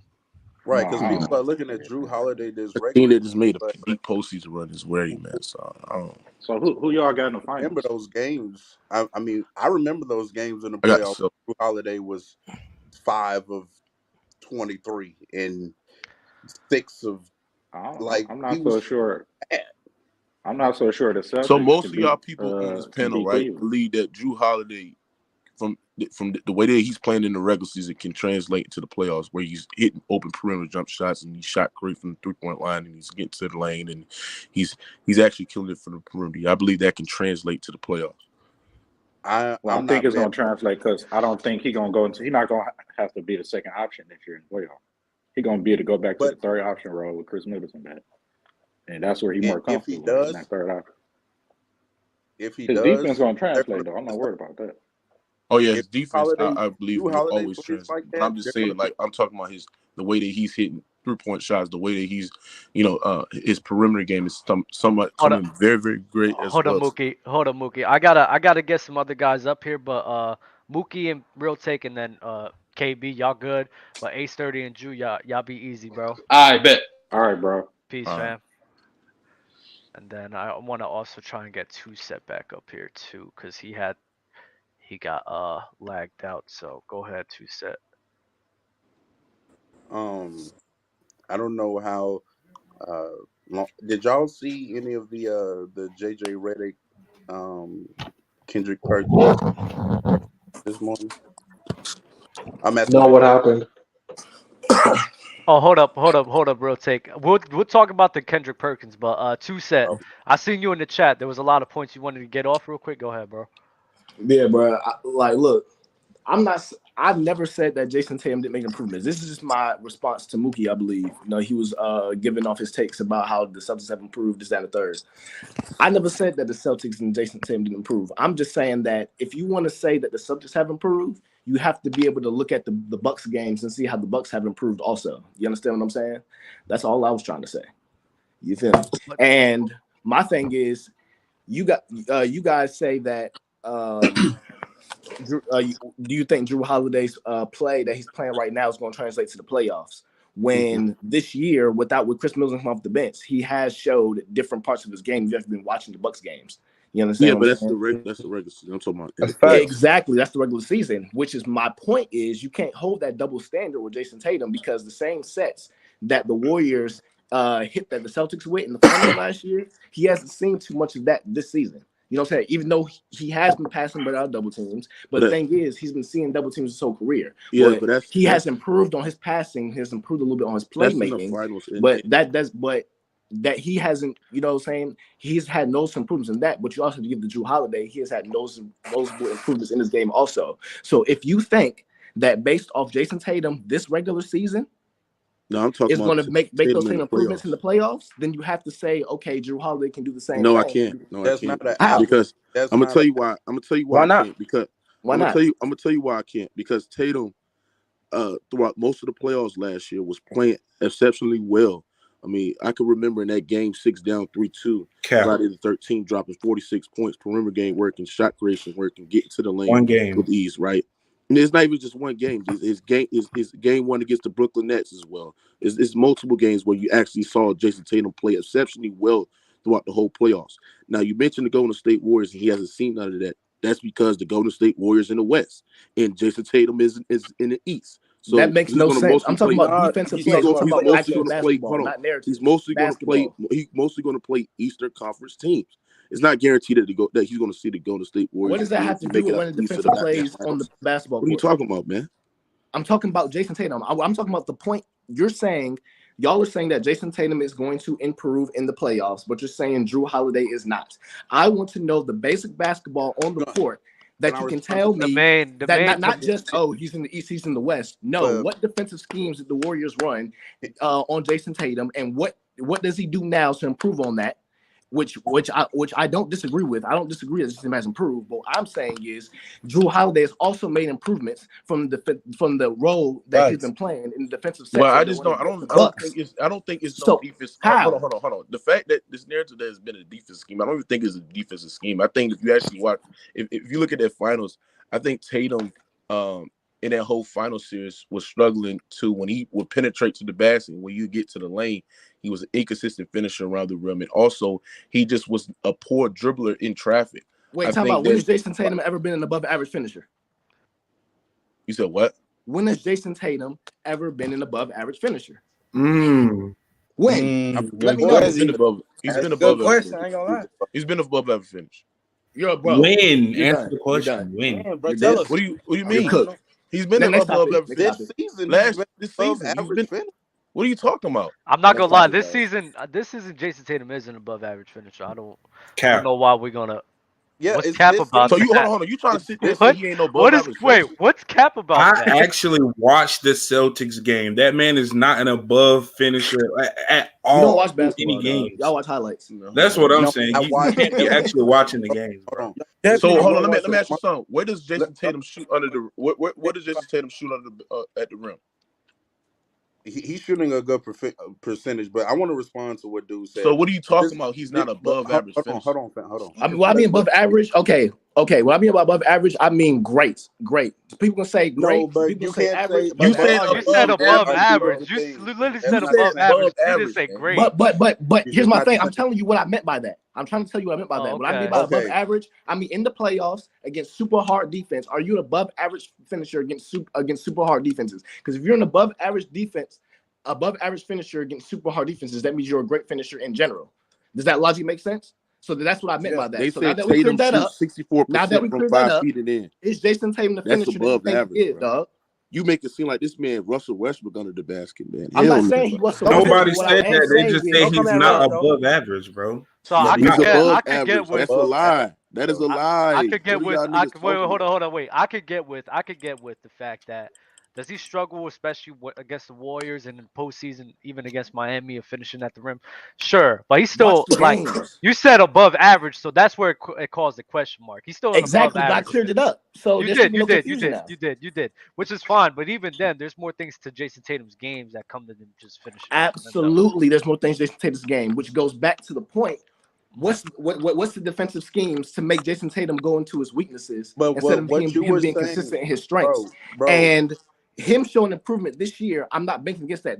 Y'all making it a Bucks versus Celtics thing. It's not about that. The original question was, are the Bucks contenders? Y'all giving reasons to why the Celtics are great. fine. Your But I'm giving comparison y'all reasons to why the Bucks was not good. have improved also. But y'all won't give the Bucks the same benefit as the Your doubt. comparison was not good. When you compare Jason Tatum and Drew Holiday, saying that Drew Holiday. Yes, that's not a good comparison. Oh, hold on. When you said that, bro, I'm looking at a player. I'm looking at players and where they're at in their career. But also, they have to improve on different things. Jason Tatum has to improve on his playmaking. Wait a minute. Hold on. Put him on the stove. Like Brook Lopez improved Drew Holiday as well just Holiday, now. Just on the Bucks, he started shooting threes. Fam, Drew Holiday is in year 10, 11, 12, 13. But they don't have the same role. That shit don't matter though. Wait a minute. Hold on. Let him wait. Well, late, bro. Hold on. Let him finish. Let me finish the statement. I just keep talking, bro. Jason Tatum is what? He just turned 25. He's in year 6. This play, I can assume that a player that's just entering his prime and things of that nature is still getting better at basketball, whereas a player in year 12, 13 is having an outlier season to his previous seasons that he's having. And which one am I going to believe in, and which one do I believe is going to correlate? I think Jason Tatum right now is young enough to where he's still just getting better at basketball, whereas Drew Holiday is in year 12, 13, has been in the league, and we more than likely know what Drew Holiday is. It means nothing. What you're talking about is irrelevant. Your logic means, your logic. How does that not mean? Because you're talking about a person who just became an all-star after 10 years, saying that he wouldn't. We all understand. We understand that Jason Tatum in the postseason is going to Wait. You can't say that argument means nothing. That actually means nothing. No, wait. Let me tell you why. Let me tell you. No. I'll tell you why. A guy, like I said before, Jason Tatum in this role, he wasn't even in this role until last season. So a guy in a new role, a young player at that, and a new role is gonna get better. Is gonna get better in a year in, year out. Jason Tatum has been getting better year in and year out compared to Drew Holiday, where Drew Holiday has been this guy for years. We've seen him. We've seen him for the last 3 seasons. So he hasn't improved at all. He hasn't, bro. So by your logic, Drew Holiday hasn't improved at all. By your logic, Brook Lopez has been the same guy. He's on the Nets. He's been basically saying he just want to having a great season. If Drew Holiday has improved, but Drew Holiday has improved slightly for the last 3 seasons compared to Jason Tatum. In his role, which helps the Bucks be contenders, which goes back to the original question. Drew Holiday did not improve to the point where he could be the secondary guy next to Giannis. Jason Tatum has improved for the last 3 Nobody's saying that. First of all, Chris Middleton is hurt. Drew Holiday is not going to be the second person. It does not matter. Postseason, Drew Holiday is going to be that guy. Look at his stats from those 2020 finals. They're not that much different from Chris Middleton. If y'all keep talking about, if you're banking on Chris Middleton, the thing is we're 60+ games in, and nobody's banking on Chris Middleton, and they're still winning. The Bucks have lost one game with Chris Middleton. What is you saying, bro? And he's still not that player. Go back and look at who they were playing when they had their winning streak. They were beating a bunch of teams who didn't have their best player and dealing with injuries, all that kind of stuff. 16 games. So why are the Bucks winning? They like 16-1. Number 1 team in the NBA right now. 17 games. It's not because of Chris Middleton. 17. Huh? All I'm saying is he's saying that he just came back. Chris Middleton got back. It's not because Chris Middleton is playing at Chris Middleton level. Oh yeah, it's not because Chris Middleton. It's because everybody else has stepped up, which is my point. So what does the Celtics' success have to do with the Bucks being what I'm saying is I don't believe Drew Holiday can fulfill that role in the playoffs. I think it has to be Chris Middleton. And we haven't seen it. My thing is, why does it have to be that? That's your opinion. Let me tell you why. Because I'm gonna tell you why. Because the dude somebody said, bring up what Drew Holiday did in the postseason in that run compared to Chris Middleton. Cool, let's do it. Chris Middleton against the Nets. He had 24 points. No, I was talking about their finals run in the finals when they actually won the championship. Oh, just the finals. Yeah, okay, that's finals. Cool. It still works for you, bro. Either way. Of course, it still works. Number one. No. You asked me to bring it up. I'm gonna bring it up for you. You just stay right there and get cooked. You asked me to bring it up. So you just stay there and get cooked real quick. 24 points, Chris Middleton on 44 and 35. Drew Holiday, 16 points on 36 and 31. What are we talking about? Okay, what are we this is talking what I'm about, saying. bro? Am I going to be able to talk? The roles are different. He is not the second guy, but he's still the third guy, still putting up almost the exact same numbers. That's not almost the exact same numbers. What are you talking about? That is There's not a the 9 same. point. There's an What 8 is he point talking difference, bro. about? That's it. An 8-point difference in 3. And what you're talking about, 8 points is a lot. What are you talking about? You have the defense that Drew Holiday brings way better than Chris Middleton. That's fine. And he still became a way better player. He's going to be in a different role. Of course, he's going to play. You think Holiday better than Middleton? I just say Holiday was Middleton. I'm saying that if he's put in that role where he has to play the number 2, he will definitely step up. Wait. My bad. I need to.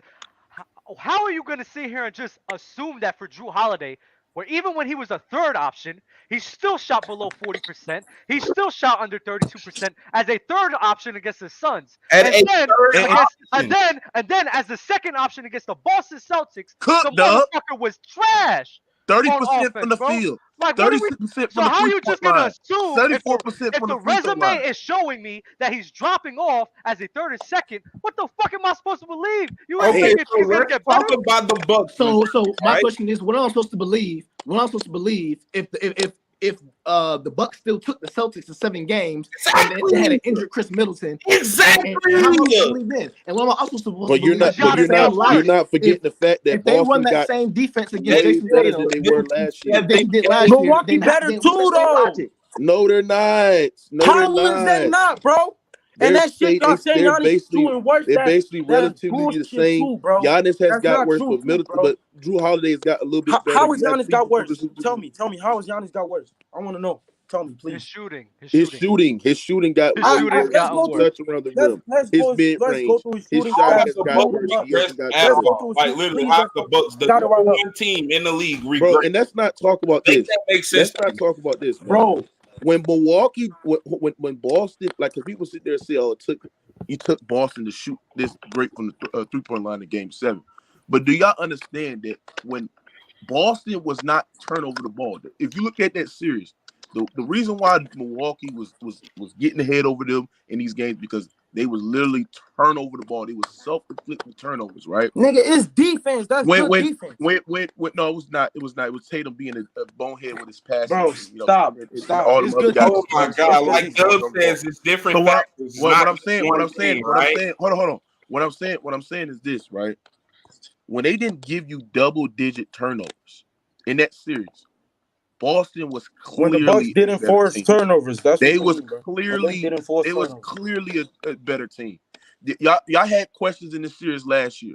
Can Boston be sustainable at shooting the long ball pretty well because Milwaukee gives up too many 3-pointers. That was their major flaw last year. They was giving up too many 3-pointers because they played 2 bigs, maybe 3 bigs as well.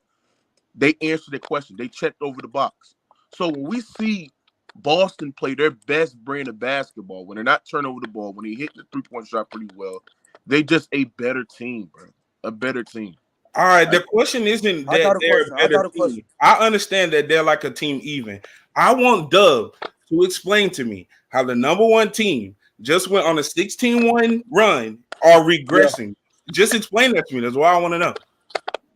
How are they regressing? We understand Giannis is shooting at an all-time shot. He's never been a mid-range shooter. Giannis has never been good outside of the paint ever. So that point is irrelevant. I'm about to tell you right now. Number one, it feels as if everybody's having recency bias with the 16-1 run.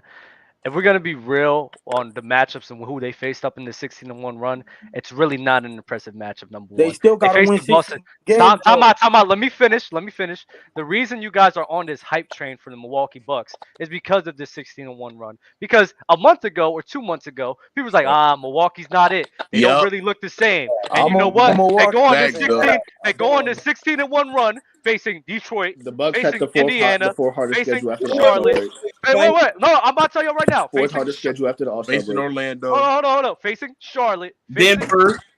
Denver. Facing facing Boston without Jason Tatum and Jalen Fourth hardest Brown. schedule They after didn't have They Jalen. played Miami Wait, Heat. let me finish. They faced Boston without Jalen Brown and Jason Tatum. They faced Chicago. They faced Orlando. They faced Brooklyn. I think they even faced Phoenix without KD. Kevin Durant. Oh my God. So you guys saying Oh fourth my hardest God. schedule? You guys talking about fourth hardest schedule? What about Denver? Are you going to talk about Denver? Are you going to talk about the game against Denver? They faced them one time. I just brought up a majority of teams, bro. No, I'm talking about. My thing is, if they have the fourth hardest schedule, then what's everybody else's excuse? And you mentioned all the trash teams and not the good teams that they play. Okay. I'll go through the good teams. I'll go through the good teams. Thank you. What's everybody else's excuse? Hold on. Wait. Philadelphia, they lost to.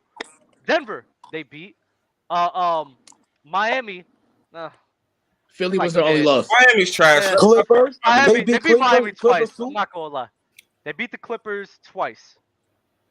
No, but they hold on. But the second time, hold on. But even then, wait. The second time when they beat the Clippers, Kawhi didn't play and all the other guys. Yeah, the Clippers didn't have Kawhi Leonard for one of those games. So And they was missing like. Okay, let's talk about who the Celtics lost to then. Since y'all want to do that, I don't even want to go there. They lost to Cleveland, and then they just lost to the Knicks. And then who was the other team they just lost to? They're on a 3-game losing streak. I forgot. They lost to the Nets. That's Knicks. They beat the Nuggets without Jokic too, bro. They beat the Nuggets without Jokic? Oh my God! What are we talking about?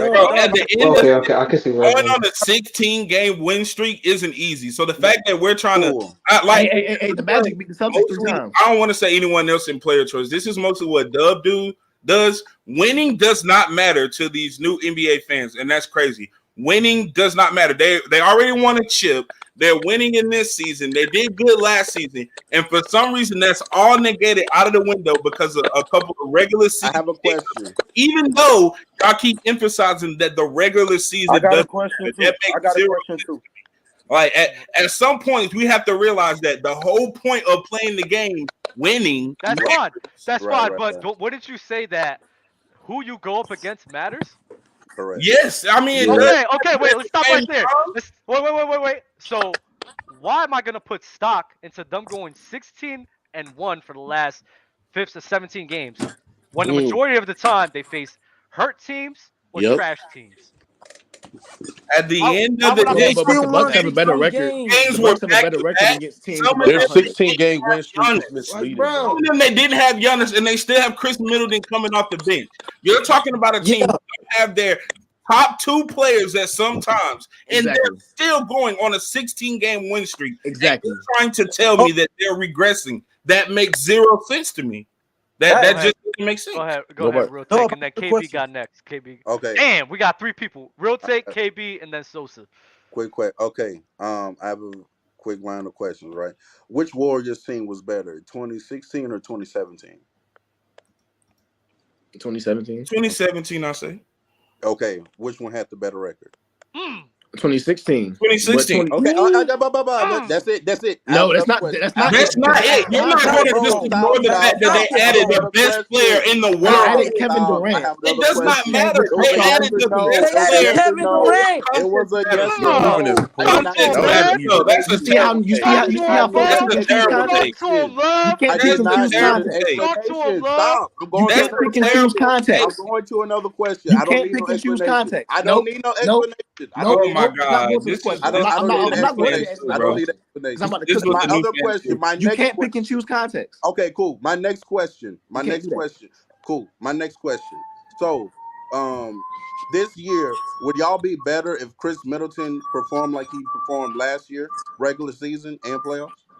Who knows? Would they be a better team? They still the number 1 team. That really doesn't matter. Bro, can you stop? They're the number 1 seed. I'm comparing them to themselves. They're still the number 1 team in the league. I'm asking. I'm not comparing them. He got asked the question. Wait. I need would clarity. Milwaukee be a better team if Chris Middleton was healthy right now? Of course. Answer my question. Okay, when was Chris Middleton healthy? Okay. When was Chris Middleton healthy? They are In now, 2021, bro. They don't want to talk about it, though. So y'all keep talking about this record. Milwaukee is a better team when Chris Middleton is healthy. Obviously. Not. Obviously. I don't care about the record. Y'all keep bringing How up does the record not matter? right now if Chris Middleton was Chris You're Middleton. trying to tell me that the regular season doesn't matter, and that is what's wrong. No, wait, time out. No. My bad, KB. You got this right after. We never even said that. You're putting that words into our mouth. No, because that's what you're explaining. You're saying the regular season doesn't move me. That's your exact words. Time out. What we said was you put stock into the 16-1 record, and I said, damn, the Pelicans didn't even have Brandon Ingram or Zion. I told you that you're putting stock into the 16-1 record when, one, they're facing hurt teams, and two, they're facing trash teams. And then what you said, oh my God, you're discounting winning. You're discounting winning now. No, you got to put context into the winning. They're well on the 16-1 run, facing hurt team after hurt team and trash teams. Like, it is what it is, bro. Doug, what you're talking about doesn't make sense because some teams have great. Hold on. That's what it makes sense when it That's makes why sense. nobody picked. Let's put it all out there. Who's a better team? People go on back-to-backs. People have games where their players are spectacular. Even if they're a trash team, the Houston Rockets have good nights sometimes. So what you're trying to say, debatable. What you're trying to say is none of those teams, it doesn't matter if they played at their 100% best, even if they had some people lost that they couldn't win. You're trying to tell me that the Bucks were supposed to go on a 16-game win. No, that's not what we said. All I'm saying is putting stock into your reasonings on Milwaukee being on this high of a tier over a 16-1 run is wrong. But here's my thing. Let me ask that boy a question. Hey, would you say in the 2020-2021 season that the Utah Jazz was the best team out west? Nope. I mean, no. But here's my thing. No, I'm not asking you. I'm talking to that guy with the guy that was just talking. Is he here? Can you ask that question again? I didn't hear you. I said, would you say in 2020-2021 that the Utah Jazz was the best team out west? No. They had the best record. But they had the best record though. I wouldn't say that they was the best team because they had the best record. No. You're saying that I'm saying that the Bucks are the best team, but because they have a best record. I did not say that at all. I said that you cannot explain to me how a team that just went on a 16-1 win, regardless of who was out, who was playing, that's still a hard thing to do. That's still a hard thing to do. And for you to just downplay that, they also have the best record. So what you're trying to say is Utah Jazz that's on the best team in the league, 16-game win streak, are regressing. That doesn't make sense. That doesn't make sense. How is winning regressing? And Mookie, before you go, here's another thing though. The Bucks are doing the same thing that the Celtics accomplished last year. They struggled in the first half of the season, and they did well in the second half, which propelled them to the top of the Eastern Conference. So if you're going to use that same logic against the Bucks, why don't you use that same logic against the Celtics last year also? And then earlier, Doug saying things like, "Oh, they've never been in this position before." Last year, Jason Tatum went to the finals, so he has experience now. So you can't apply that same. No, but Giannis went to the finals. You can't compare. What the Bucks. Giannis is a chip. Hold on, bro. You can't compare to what the Bucks were struggling early this season. Compared it to last year's Boston Celtics team struggling. Last year, Boston don't matter how hard you're struggling. No, I'm using it based off the argument you made. I'm turning your words against you. So you need to build the foundation of your argument before you try to come at somebody because no. What are you trying to say? The logic that you're using. Okay, so here's my thing. Nobody's making it all about records, but the logic that you're using to argue against records is flawed against your own fucking team. Because the Celtics did the same thing that the Bucks did this year of struggling in the first half of the season and doing well. And then not only that, Giannis was injured coming out of the All-Star break. But you do realize nobody was high on them like that. Nobody. They were exactly the Bucks. Here's the difference. It's still a level. It's still a level of consistency because people weren't high on the Celtics last season. Dub, you know the difference? Oh my God, that's crazy. Giannis is a champion. That's the difference. Giannis is a champion. That's the difference. What do you mean? A proven champion knows how to get it done. Exactly. Here we go. That? Oh my Why God. are we discounting that?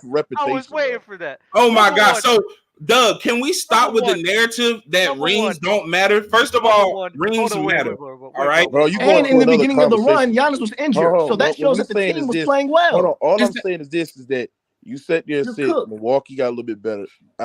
You can say that all you want. You can make that claim, but the thing is that your main argument to them getting better is Drew Holiday stepping up. No, it's not just Drew Holiday. All I'm sitting there saying, all I'm sitting there saying is that Drew Holiday overall, what he's doing now hasn't been really, really sustainable in the playoffs. Okay, what about the other players? What about the other players then? Going down. What about Grayson Allen? What about Joe Ingles? What about I want you to let me know since you're a Bucks expert. That has stepped up this season. Brook Lopez stepped up. Bobby Porter stepped up. All I'm saying is that their number one star. Just because the Celtics added a couple all I'm saying is that their number one star, Giannis, hasn't been really shooting the mid range very efficiently. When has he ever? When has he ever? His shooting has gone down. When has he ever? And at the end of the day, when you look at the Boston Celtics, they got two of everything. They got two of centers, two of power forwards, two wing players, and still guard everything. Right? They haven't proven their 3-point shooting tremendously. Okay, nobody's denying that. But what does that have to do with the Bucks not being exactly with the Bucks? It hasn't been the improvements of what Boston has done. Boston was not. We didn't know last year that Boston was this world class of an offensive team. They have made the stride. I'm adding Michael Brogdon for the improvements of Tatum, for the improvements of Jalen Brown. The stride of being a great best offensive team when we're looking at terms of half-court offense and 3-point shooting. KB, hold on, KB, because KB, you go, and I have to ask you guys something after that. Go ahead. All right. So just listening to what everyone's been saying so far, I can understand where both Boston and Bucks supporters are coming from. Now, I'm going to say this previously as a Bucks fan, but I am going to be very neutral in this. Now, when we're talking about the Bucks, there are a lot of concerns. Even though Drew Holiday has definitely improved this year, we cannot take it. We have to take into consideration that past years he has been offensively a massive disappointment. He was one of the reasons why the Bucks almost lost that Nets series. He was one of the reasons why the Bucks were down to 0-2 to Phoenix Suns in the finals. In a different role. Yes, but we have now. Can he translate this year's offensive production to the playoffs? We'll have to see. Chris Middleton. I've said this before, and I'll always say it. He is a player, though he has his plus moments and he has 35, 40-point games.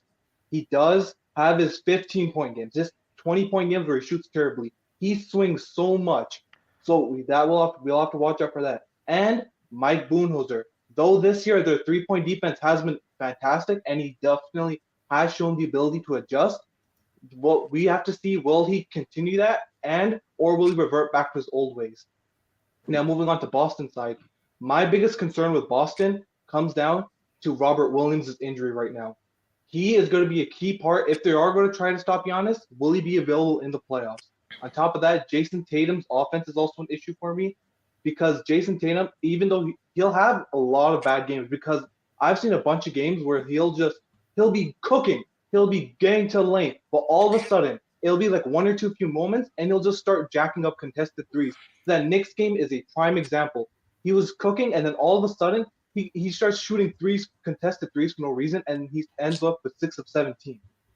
And my final point is Joe Mazzulla. He's been great this year as a coach, but it's easy to be a coach, to be a great coach when you're just filling in for an already established system. I want to see how he coaches in the playoffs.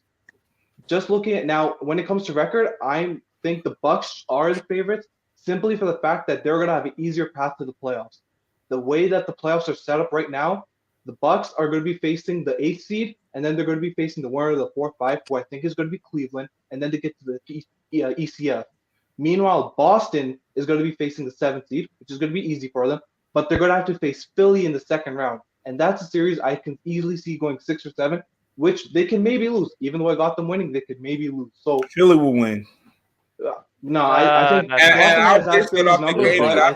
So now I see what it is. You're extremely low on the Boston Celtics because that's not what it is. Philly don't have a chance. I don't Philly doesn't have a chance. Philly doesn't have a chance. Bro. Number one, and I just need to ask KB. I want to ask you this question, right? Sure. When your first player regresses, then your second player regresses, doesn't the overall team regress because of that? How though?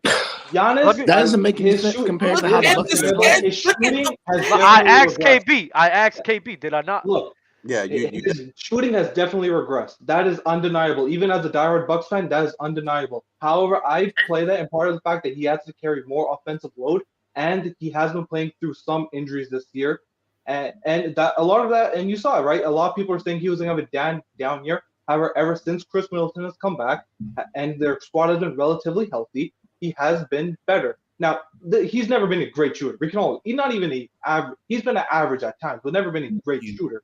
But he's been good enough to where he can make the defenses honest enough. However, in the beginning of the season, he was fucking terrible. I mean, that's undeniable.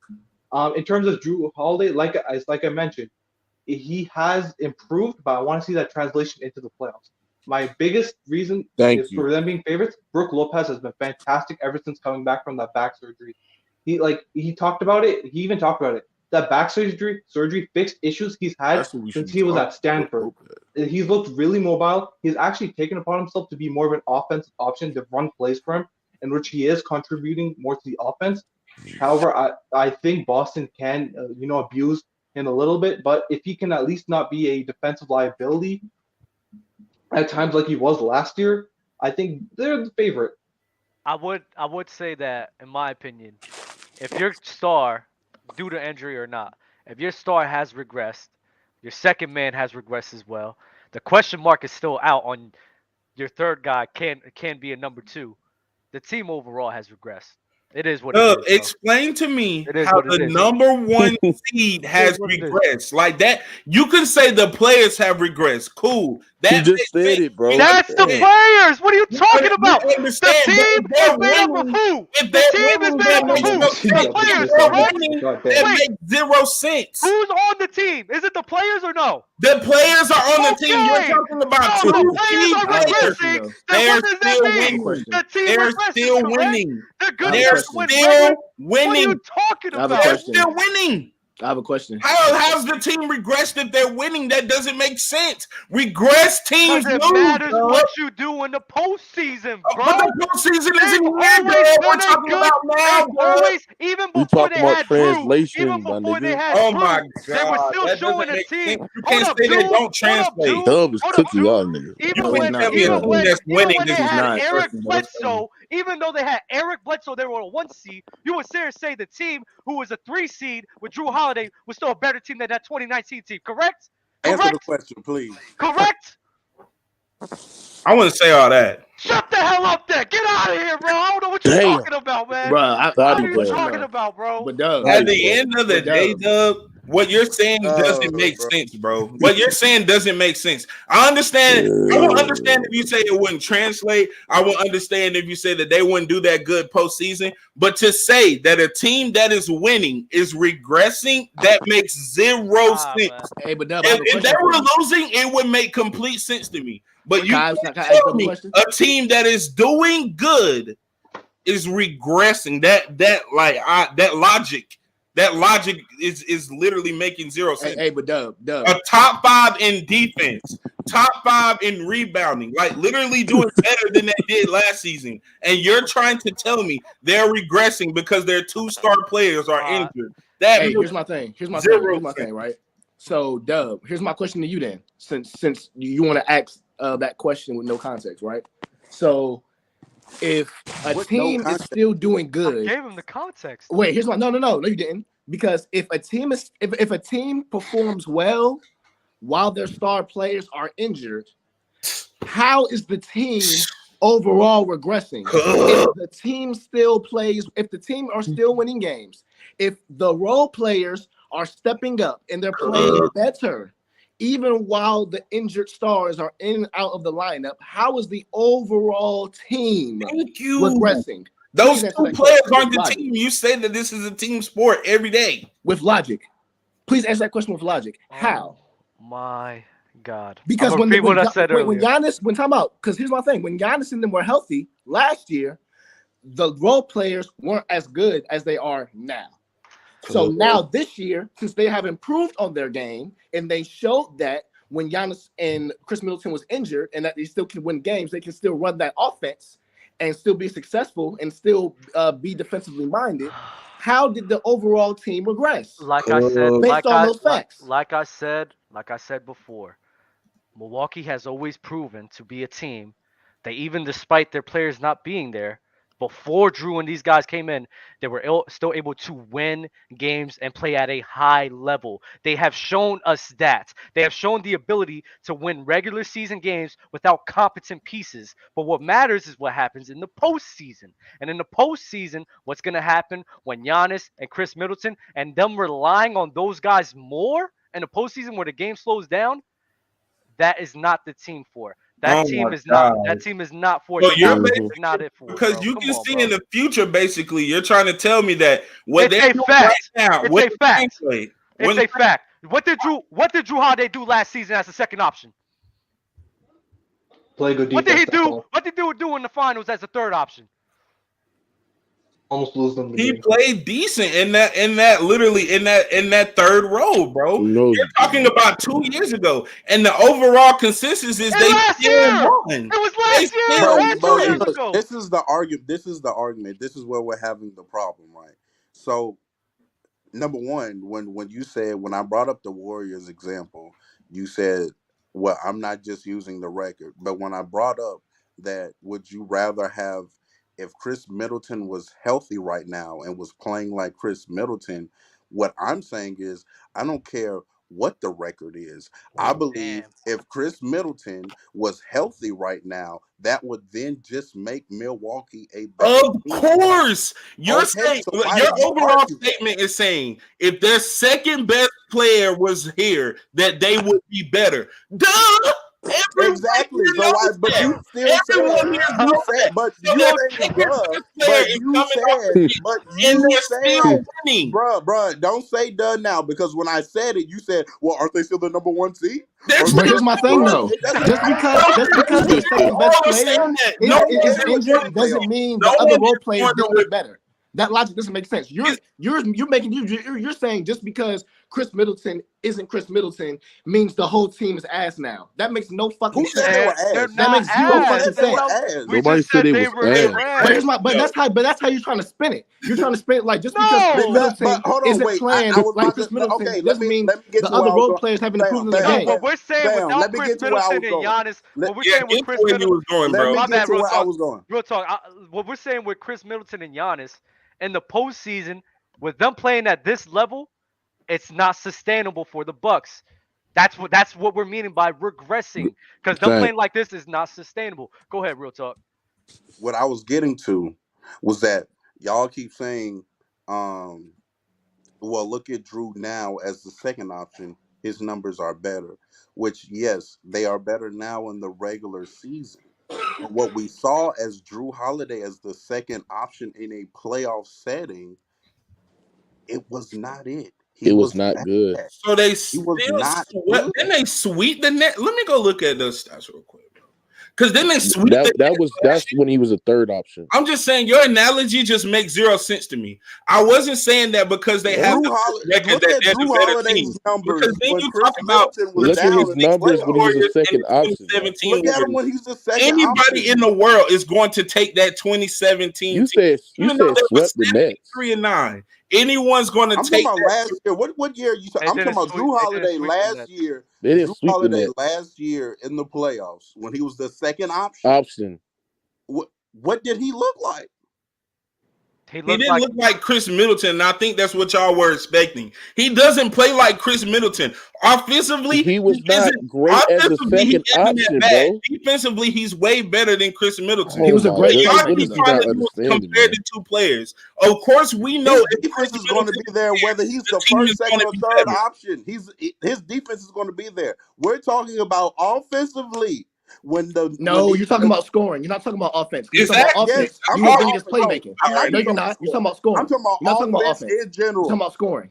Let's cut to the chase. You're talking about scoring. You're talking about overall offense. How you gonna tell me what I'm talking about? Because I know you're not. Because he was a great playmaker last year. He was a great playmaker last year. He was a great playmaker the year before that. So you're not talking about overall offense. You're not. That's cap.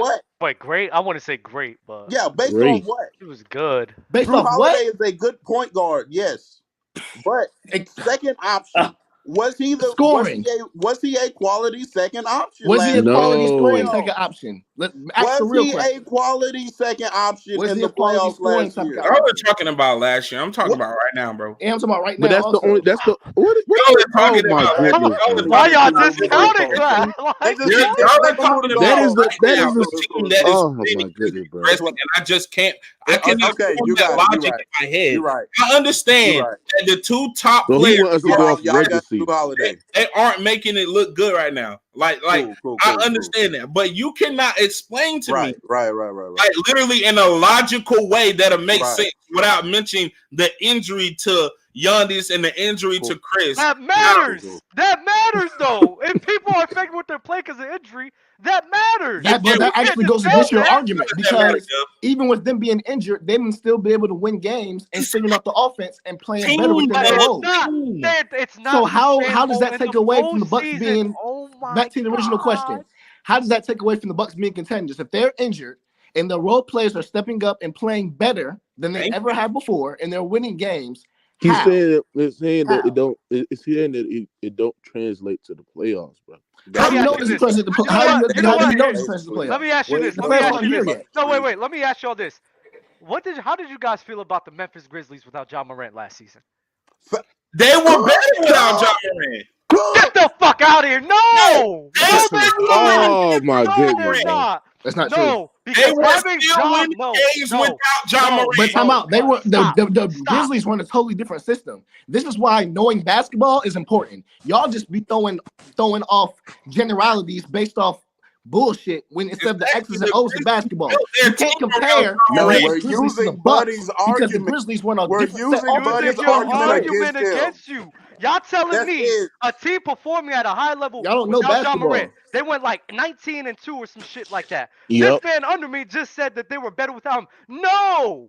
Because John Morant in the playoffs, you need a what does bringing up the Grizzlies have doing anything when they have totally different players and they run totally different sets? You need him. Of course you need him, Dub. We understand that. A better team with him. No one's debating that, Dub. Then why did you just say that? No one's debating that, but they still were 20-5 without John. Some about the Grizzlies. Grizzlies they're two different teams. Without in two different conferences with two different offensive and defensive schemes. I don't. I just don't understand where did the Grizzlies come from, bro? Bring up the logic. I just spend it on y'all. They're gonna move the goal. No, but it doesn't make sense, bro. They're too cold. Around John Morant. They're gonna move not like that at all. The Bucks are not like that at all, as you can obviously see, because they're still winning with Chris Middleton, their second option coming off the bench. Last season, when John Morant got hurt, they still went 20-5. In the playoffs, they still were good without John Morant. So your whole reason. So would you say they're a better team without him, though? Would you say that they're? Well, I asked you if they would you say they're a better team without him? Every team is better with their star. Answer the question. Hold on. Your question makes no sense. So what's your point of bringing up the record when they're not a better team without him, though? Every team is good with their star player. Of course, that is a given. That's literally. So why do you keep making arguments against that point when you already when you conceded? Because they're winning. Because those points don't stand on the same foundation. Arguments against a point that you agree with. Time out. Those points don't stand on the same foundation. I'm making an argument against that. How am I making an argument against that? You have conceded now several times that a team is better with their star player on the team or playing, but then you bring up. You brought up that they were 18-2 without John. No. You're trying to tell me without their star player, then that means they're automatically regressing, and that's not true. That's not true, bro. Here's my thing. How does that? Are they a worse? Not being on the Grizzlies compared to Giannis not being on the Bucks? Are they a worse team with or without Ja? I don't know. I would have to look that up. Oh my god! Without John Morant, I mean, what does that have to do with the Bucks? Nothing. Nothing. He doesn't get correlation. It's cool. No, you don't get correlation. They run. They're two different teams right. that run two different offenses. So how does that correlate? I can't Please say tell me a team logically. is just trash automatically without. Tell me in basketball knowledge, not in generality. Against the Clippers, fifth seed the other day. How does that correlate in basketball? Listen. You're trying to tell me that without their star player, then they're just trash. That's basically that's what. not what we're saying. All Player. we're saying, and the reason why we keep bringing up Giannis and we brought up the Grizzlies because even though we could say that they still play at a high level, they are still a worse version of themselves without a Giannis, without a healthy Chris, and without Ja. At the end of the day, the team would be better. The team would be better. Explain that. So if it's obviously, why are we arguing? I'm saying here's where I'm probably. I'm not going to say that they're regressing if they're still winning though. Yeah, wait, time out. Yeah, my thing is the whole regression thing. Exactly. How is the team regressing when Giannis comes back? When Giannis is healthy, and if they still play at the level that they're playing at, how is that regressing? This isn't like Steph Curry and the Warriors, and when they lose Steph, they just automatically turn to dog shit. This isn't the exact same thing. That's also not true for this year. That I is true. Let's bring some more. They went on a 5-game win streak. I actually watched the Dubs. Y'all's record when Steph plays and doesn't play is very similar, correct? This year. I wouldn't say that about last year. Last year, without Steph, but hold on. Mars, are y'all a better team when Steph Curry's on the floor? This is my team. I'm the Warriors. Yeah. I'm a Houston fan, but the team is better with Steph Curry than without Steph Curry. Exactly. Okay. Y'all are better with a healthy Chris Middleton. Without, I don't give a damn what the record is. I don't care. Y'all are better with Chris Middleton healthy. But Chris Middleton hasn't been OD injured. He's just gonna come off the bench. Yeah, that's fine. I gotta get some new guys up here though. We've been at this for a while now. I didn't even realize the time, honestly. That's crazy. 2 hours went by like that. But appreciate you guys. I'm gonna get some other guys up here and y'all be easy. KB, you still there? I'm gonna leave you up here because you didn't have a lot to say and what you said was pretty dope. So y'all be easy, bro. Peace. Peace. That was so fun. Yo, real take. Drop your socials in the chat. Dub, I already followed you on Twitter. You didn't even follow back. Yeah. Oh man, I'm an L. I'm sorry. But I'm dropping it in the chat. Peace. I'm terrible. I'm terrible with my phone. I apologize.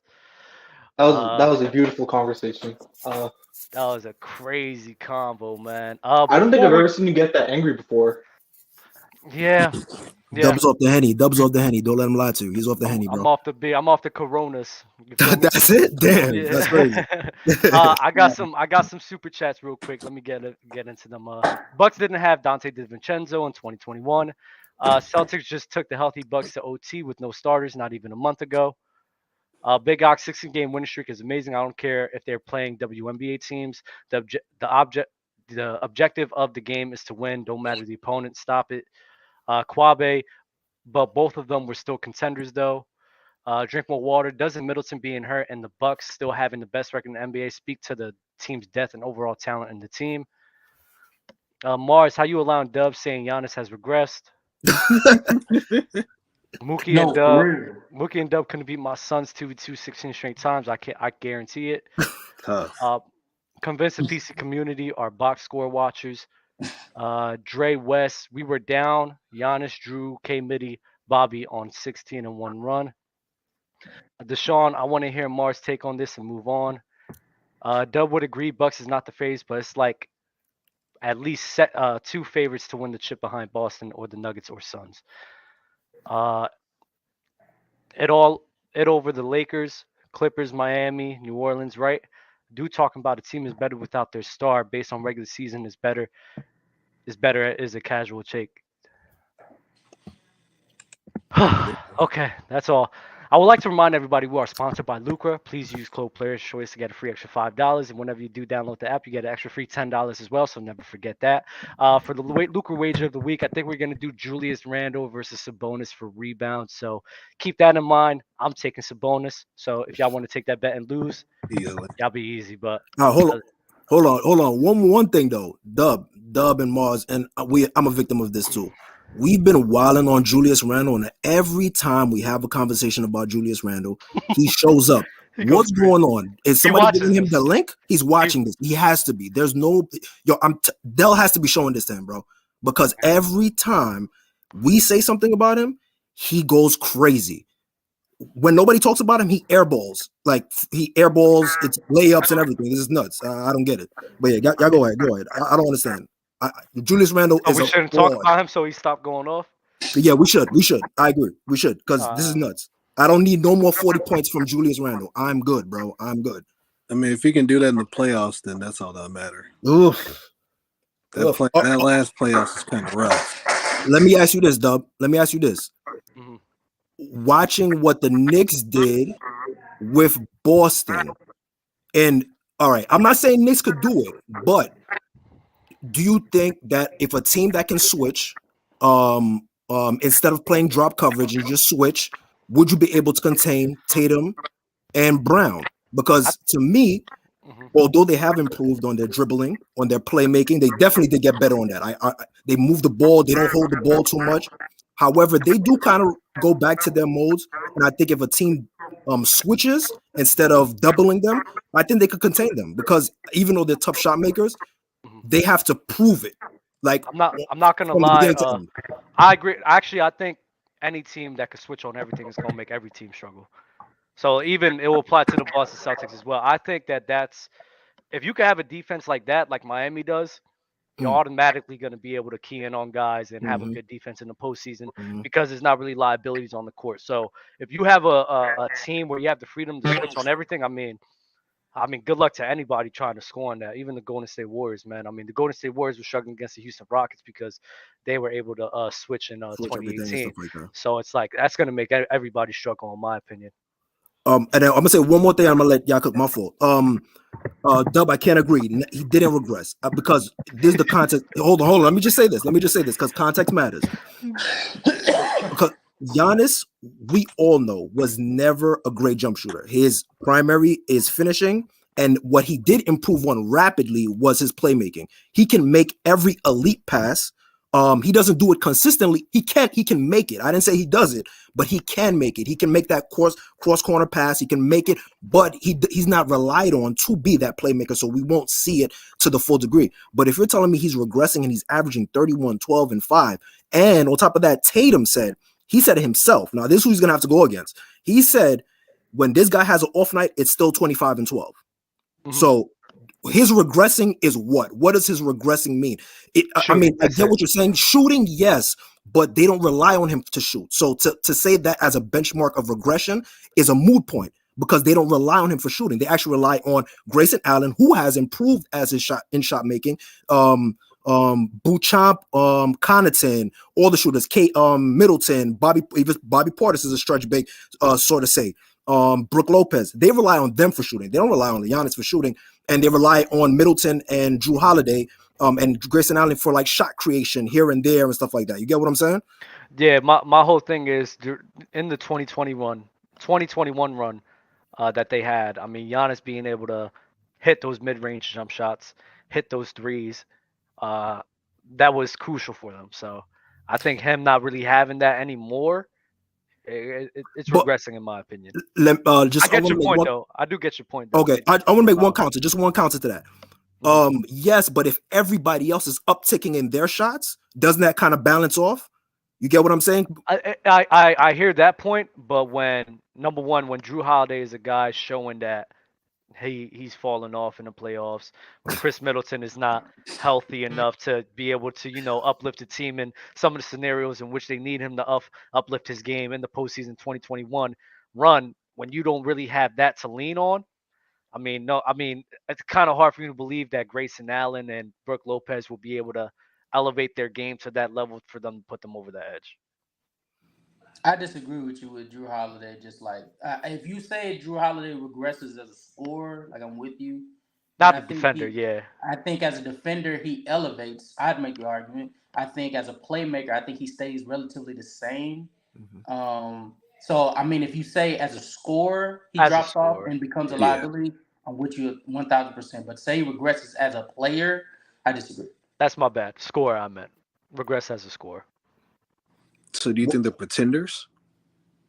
Do I think? I just think people just overrate them. Like I'm fine with saying that, the Bucks are second, but to just call them the favorites over Boston that easily, it's like You think I'm they're gonna be favored honest over with you. the Suns? I think you're giving too much hope on the Celtics. If I'm being quite honest with you, I think, and I don't think it's just you. I think it's a lot of people that just have a lot of stock in Jason Tatum and Jaylen Brown. Mostly Jason Tatum though, and the reason why I say that is because anytime the playoffs come around, and this has been a consistent theme since he's been the guy with Jaylen Brown, alongside Jaylen Brown, his offensive production is like shaky. He'll have like 2-game stretches, game 1, game 2, where it's like, oh yeah, he's on fire. This is going to be an amazing series. And then game 3 and 4, he gives you like 16, 17 points, and you're like, where the hell was he? And Jaylen Brown had to pick up the slack. And then defensively, as good as he is, as good as we know he's capable of being, there's been plenty of times where his assignments have been able to take advantage of his miscues. He actually he reminds me a lot of KD in the early days when it comes to crunch time, him making those very important defensive mistakes. Can I ask everybody this? Like, do you trust like the Milwaukee Bucks to be able to rotate and guard up on the Boston Celtics with Brook and Giannis and them boys? Yes. I trust Brook, Giannis, and Drew Holiday. I don't. Okay, I think the Bucks, since they switched their defense and they don't drop coverage anymore, I think. Damn. Oh no. Damn. But to piggyback on what I think he was about to say, they have become better on Mike Budenholzer specifically. He's become better on not relying so much on drop coverage. The problem that I have though with the defense, the reason why I say I trust Brook, Giannis, and Drew Holiday is because when it comes to Mike Budenholzer, he's going to rely on you basically letting the top scorer just go off. But that's the thing. That's the same thing that sent KD to Game 7 with the Brooklyn Nets series, and that's the same thing that got them to lose to Jason Tatum. A lot of people don't talk about that, but they allowed Jason Tatum to really get one-on-ones off. Yeah. So I think that same thing will happen because it's either you're gonna allow those one-on-ones to happen, or you can give up the 3-ball. Because let's be real, they're gonna have Al Horford running the 5 a bit. They're not just gonna have Robert Williams out there. They're gonna be playing 5 out, which means it's gonna be a lot more one-on-one opportunities. You're either gonna commit to the double team, or you're gonna just let them go one-on-one. So if they're gonna find a favorable matchup on like Brook and Giannis and like Pat Connaughton, wait, no, who's on the team right now? Grayson Allen and them boys. Like I think that's something they could abuse in the postseason. If I'm gonna keep it a band with you, I'm leaving Horford for the 3. If he kills me, he kills me. I would not. Hey, they did it last year. I know. I'm leaving Jaylen Brown open for the 3. No, I'm gonna tell you why. The only 3 I won't leave open is corner 3. Like if he sits corner, then I won't leave that. But that's if he's only at though. No. There's sometimes There's sometimes he's not in the deep corner. There's some threes are being taken in the corner. Sometimes he'll be on the wings. Sometimes. If he's on the wings, I'm leaving that. You cool. Go ahead. If you're above the break, bro, he was hitting shots above the break. It was like nuts. He was hitting straightaway threes. It wasn't he was just only hitting corners. He was hitting all around. That's why everybody was like, Al Horford is a real stretch 5. But like specifically game 5 and game 7, he was hitting some real crucial shots. Yeah, some real. Now, all right. Then why would you leave him open? Huh? Say it again. You said you would settle for. He said he'll leave him open. That's what I said. If you just explain how great of a shooter he is, I'm going to tell you why. I'm going to tell you. Wait, well, hold on, wait. He's shooting. I didn't even notice. He's shooting 45% this year. You would settle for that? I'm going to tell you why. Look. I'm going to tell you why. All right. Horford, maybe not so much. I'm kind of bugging out with Horford. I'm bugging out. No. Because Horford is shooting crazy. I'm not going to lie. He's shooting crazy. I'm going to leave Cornette open. I'll leave Hauser open. I'll leave Grant Williams, especially Grant Williams, what he did yesterday. How you do that, bro? Yeah. How you frail up on the free throw line, bro? That's a gimme. What you doing? So I'm going to leave him open. What I mean by leave open, I don't mean it literally. What I mean is I might fake out one time. You know what I mean? I'm going to give different looks so that way he'll keep on guessing. I might leave him open for one 3-pointer. Okay, he makes it, then I'll step out. You get what I'm saying? Like, I will switch it up. Why isn't it Marcus? I would rather leave like Marcus Smart open. Yeah, like that. Yeah. Over Grant Williams? Well, Grant Williams, sure, but the reason why I wouldn't leave Marcus Smart open is because one, he's kind of like Drew Holiday. He makes some shots where you're like, what? And on top of that, too, he has the ball in his hand. So he gets more of a rhythm compared to the other guys. The other guys are more catch and shoot players. So they need the ball to shoot to get into a rhythm versus Marcus Smart, who is controlling the ball and he gets a rhythm. You get what I'm saying? I'd be more scared of Horford than Marcus Smart, even with him controlling the ball, because Horford, like you said, can just make, like, Marcus Smart can make just shots that's like, what the hell? Right. Horford makes a shot that's like, damn, you left him open? Yeah. I got you. Like, no, that's why I said rotating. It's like, oh. Right.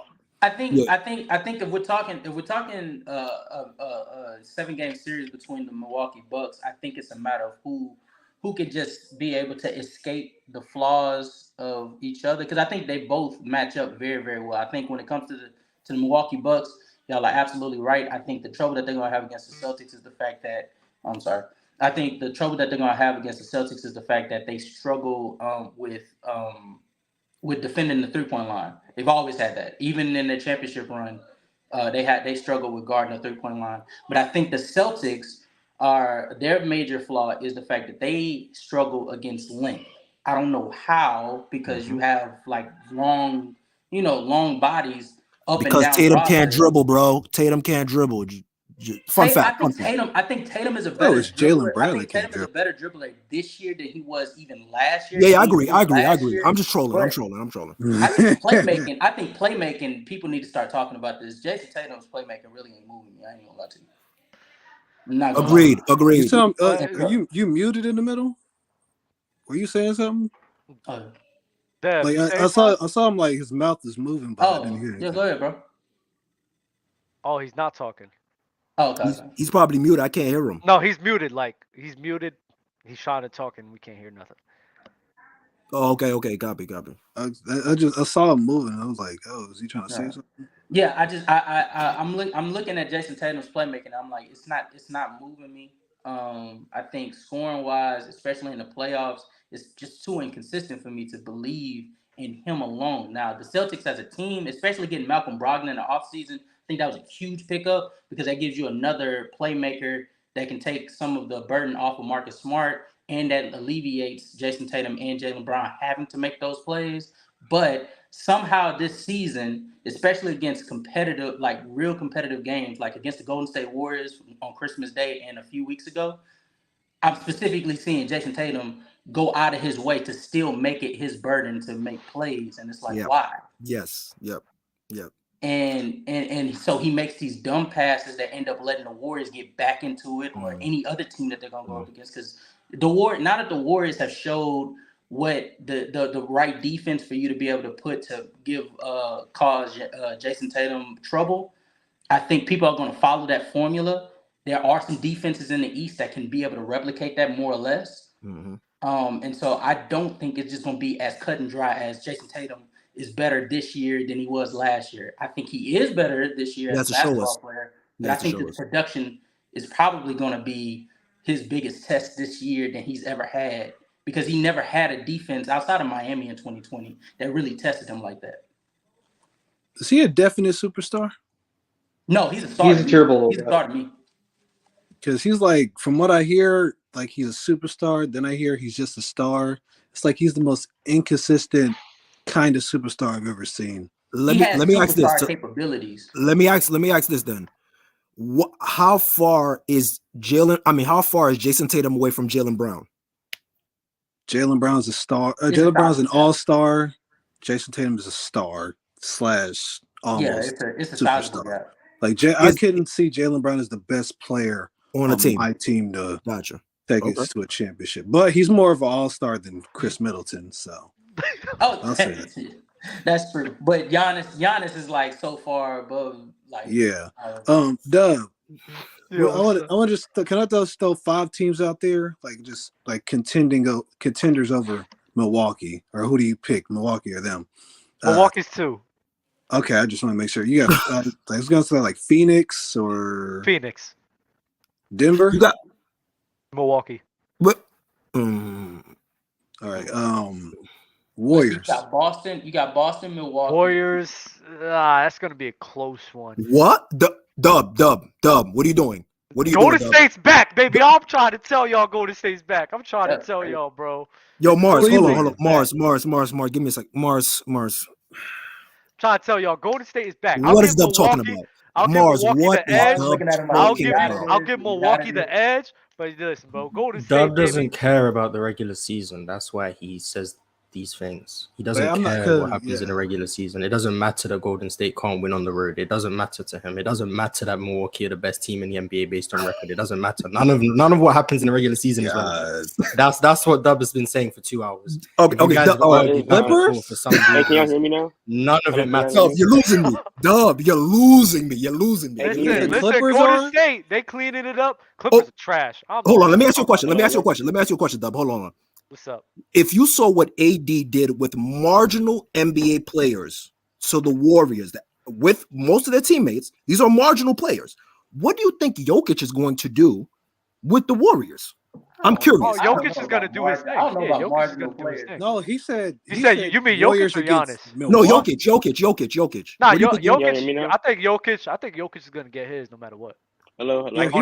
He said the Warriors over Milwaukee. He didn't say Warriors over Nuggets. No. The reason, I might give the Warriors to get to Milwaukee, he has to go through the Nuggets. I mean, from what I've heard, he's not that big of a believer. Because I don't think they have an answer for Steph, Clay, and then Wiggins, and then. Wait.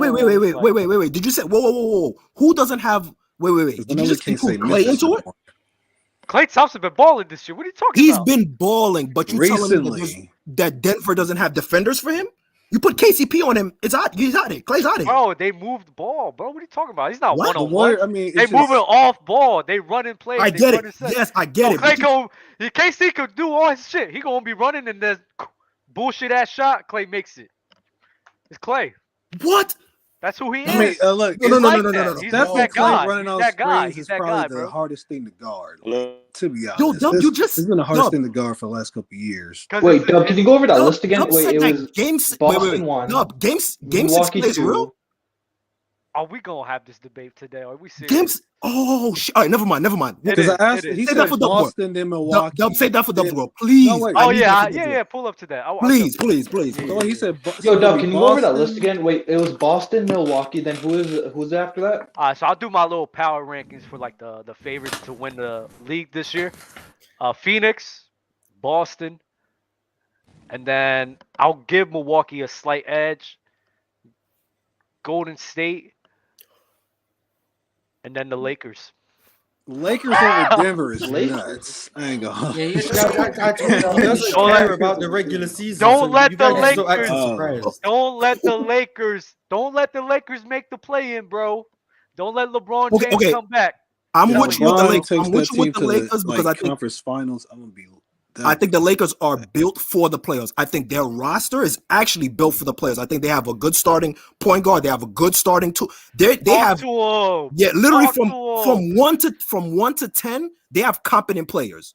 If AD plays at the way that he's supposed to play and LeBron plays at the way he's supposed to play, they're going to be a super tough out because it's going to remind you of that team how they used to play, where they're driving and kicking, LeBron's controlling the tempo, and they have the shooters. Because Malik Beasley has been lights out. Like, he's been bugging out. Vanderbilt? Vanderbilt has been playing very good defense. Especially the way he played defense on Luka, I was very impressed with that. Very, very impressed. Wait, who are the Lakers tied with right now? Because I know it's like a lot of teams tied with the same record. I think they're my boy Nipsey. Everybody from 6 to 8 in the building.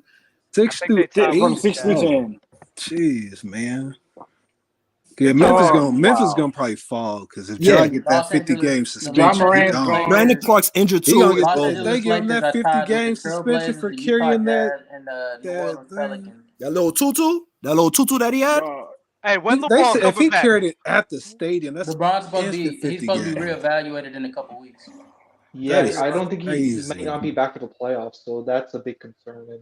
Gilbert Arenas 2.0. Okay, Like, what's going on here? Nah, he not Gilbert Arenas. He just Yeah, Gilbert Arenas wasn't throwing up gang signs on Instagram. he gonna end up like Tavares. He gonna end up like Tavares. Skip Bayless is calling out his set. He's like, yo, he's Crip. First of all, Skip Bayless, what are you talking about, bro? This man said, Why you bringing up his member? Does he want to be a So, Crip? You're talking about Undisputed this morning, right? LeBron is he was talking about like I was with the homeboys and I was playing basketball and baseball. We would do stupid shit. And I was like, what are you talking about? LeBron is getting reevaluated in 3 weeks. I think they said that last week. So towards the end of March, he's gonna get evaluated. He could make a push before the play-in starts. I mean, if they already in playoff contention or in the play-ins, like scenario before LeBron returns, but they're tied for way. Hey, listen. They about to face Memphis without Ja. Dub. We about to beat that. They about to face Toronto. Dub. Maybe. They about to face the Knicks. I don't give a damn. It's the Knicks. No. Knicks are trash. Julius Randle gonna start. Don't let the Knicks fool you. They're Julius trash. is in, bro. Julius is watching this, bro. Knicks Chill out. No. Julius Randle. You just said he was trash. I know he is. He is, but remember what said? You say he's trash, and all of a sudden putting up 40. Don't let this win streak fool you. They're trash. Bro, every time we say he's trash, he puts up 40. And again, I'm not talking about Julius Randle. I'm not talking about Julius Randle. Julius Randle is nice. The Lakers should have kept him. Julius Randle is nice. Yeah, I don't know about that. But Julius Randle. Abort. No. Yo, Dub, close stream. I gotta close this He said Julius Randle's nice. I'm not gonna lie, bro. I hate it. Julius I hate it Randle because is good, but compared to like other players in his he's position, not a star. Like, is he like? He's top 40. He's top 40. Now? He's top 40. I'll give him that. He's top 40. Is he a top 5 power forward? Mars. He's top 40, bro. This year, he's top 40. Mars. Is he a top 5 power forward? Everyone has their own list. Is Anthony Davis a power forward? Yeah, Anthony Davis is a power forward. So what? AD, Zion. I'll put him in there as number 10, maybe 11. He wouldn't be in my top 5. Top 5 what? Power forwards? Yeah. Y'all drunk. Cut it out. He's not top 5 power forward. Cut it out. Y'all bugging out. Other than Laurie Anthony Marketing. Davis and Laurie Zion, Marketing. I can name Zion. Laurie Marketing. All I'm the not making All-Stars. a case for him. That's what I'm asking. Like, other than Anthony Davis and Zion, who else would be in the top 5 over Julius Randle? Okay, so you just forgot Giannis, but we'll just let that one. Oh, Giannis. I forgot about the best player, top 3 power forward of all time. My bad. This year, Laurie Marketing is playing better than Julius Randle. Man, listen. So I'm gonna keep going down the list. So we got the Knicks, New Orleans. That could be a win. New Orleans could be a win. Houston, win. Dallas. Easy. I'm gonna give that one to Dallas. Orlando. Jalen Green is gonna make him fight for that, bro. Jalen Green is gonna make him fight for that. It's nasty. Orlando, that should be a dub. Phoenix. We're on a 2-game winning streak. I don't know. Yeah. 2-game winning streak. The teams like the losing teams you're saying. I can see them just coming out like playing down to the competition. Man, I can listen, see them bro. doing that. Listen, they don't got time for that. They locked in, man. They got time for that. You're gonna lose to KD. You're gonna lose to KD and Devin Booker. Then guess what's gonna happen? You about to spank OKC. You got Chicago in the back. You got Chicago in the back-to-back. Come on now. Are we serious? No. I'm about to start doing my parlays with Dub because he got the script. Dub got the script. I got the script, bro. Minnesota, please. Come on, man. Houston, Utah. LA Clippers, get the fuck out of here, man. Like, come on, what are we doing, bro? This schedule's easy as hell. Minnesota on a 3-game winning streak, though. Ain't nothing easy. They're gonna make they need to get into the playoffs, though. The Lakers do need to get into the playoffs. That slander is gonna be crazy. Probably not, though. I ain't gonna lie to you. This Lakers team should be a prime example of what happens when you actually build a fucking basketball team instead of just putting names together. This is a perfect example, right? You put guys who complement each other, guys who know their roles. And you establish a hierarchy, and now this is what happens. You guys have winning basketball, and now you have a plan for not just this year. If you make the playoffs, now next year you can actually do something. So, this is why I never understood why everyone was so angry when they initially didn't trade for Kyrie. I was like, let them wait, let them use those picks. Maybe they could get someone else. I didn't expect they could fucking scam Utah out of everyone. I don't know how they got all that from Utah, but now they built a proper team, and now they're good. Now Now they're looking like those 2020 Lakers or early 2021 Lakers, right? I told you. It took them a year and a half to figure that out. Right? Of course. Come on, bro. Come on, bro. Yeah, we got this with Melo, Russ, and Dwight Howard. What was the point? Like NBA Finals instantly. Like, all right, cool. We'll see. They just wanted to give them a shit. They just wanted to give the players who didn't get a shit the shit. But it is what it is with Melo. Let me ask you a question. Hey, just sign Melo back then or something. Melo need to sign with some type of championship team. Sign back in Denver. Not. I'm with Dub. I'm with Dub with Cleveland. I think he would do well with Cleveland. I think coming off the bench. Yes, he would. He would. Yeah. And at this point, think about Look it. at Kevin Love. Championship for You got Dean Wade. You got Dean Wade. Look at Dean Wade. Look at the other kid, Stevens. They was cooking. The Okoro. They get wide open shots. Who would you cut for Melo? Who would you cut for Melo? Who would I cut for Melo? Dean Wade. You're not cutting Dean Yes. Wade. I'm cutting Easily. Dean Wade. Easily. Get him out of here. The best D Wade in NBA history. Pack him up. Huh? He's the best D Wade in NBA history. Oh. Shout out to the GOAT. Yo, Mars, shout I'm about out to to throw our my first- laptop, bro. shout I'm out about to to throw our my first- laptop. Shout out to our first GOAT member, King J, bro. Salute to you, bro. You can sign up whenever y'all want, but yeah, cut Dean Wade. Cut him. Easily. Like, what are we doing? And where does Melo rank like on the small forward list if he gets a title with the Cavs, hypothetically? No, he don't. No, he stays. He's above Seti. He's above Seti.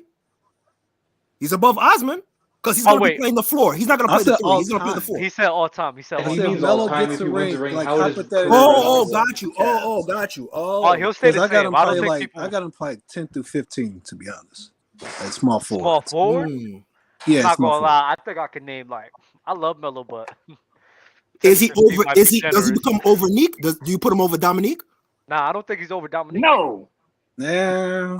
He's not over. Absolutely With not. a ring. It don't matter. No. He's a bench player. This ring shouldn't move anyone. It's like Yeah, Dwight he's a Howard's bench level. Okay, yeah, true. Okay. Like he's not even over Dominique now. Like who else is he over? Damn. Is he over Alex English? Damn, you don't have him over. That's 8? why I said 10 through 15 is where and then I get like Melo fans that I know doing Melo just tell me, rough, bro. I'm just a hater. Melo. I love Melo, bro. But I mean, PG probably could be better over Jesus Christ. No. Whoa, I can't do Career PG. Top 20, top 25. I said maybe. Oh, okay. I said maybe. The Corona's wilding up, dog. The Corona's wilding them up. It's a maybe. It's a maybe. It's definitely a maybe. Alice English is crazy, bro. Alex English is crazy. Dr. J is gonna be over him. Yes, agree. Yes, Dr. J's top 5. If you include John Havlicek, he will be over him too. Yes, agree. Elgin Baylor. Elgin Baylor will be over him. Yes, agree. Who else? Melo top 10 though, right?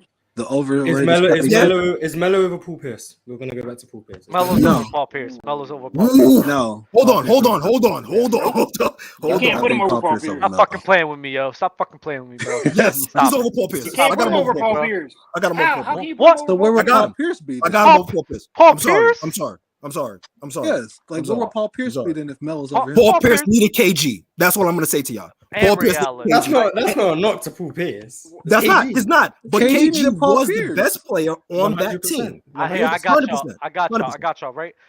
I'm gonna use Mars's voice. When you look at the playoff translation of Paul Pierce before he got with Ray Allen and KG, talk, dog. It really wasn't anything special. He kept underperforming below league average efficiency for every year. Dog shit. But for every year besides the year in 2005. While Carmelo Anthony has always been a guy where he does have some Walker years. was hitting game winners. He does have some years. He does have.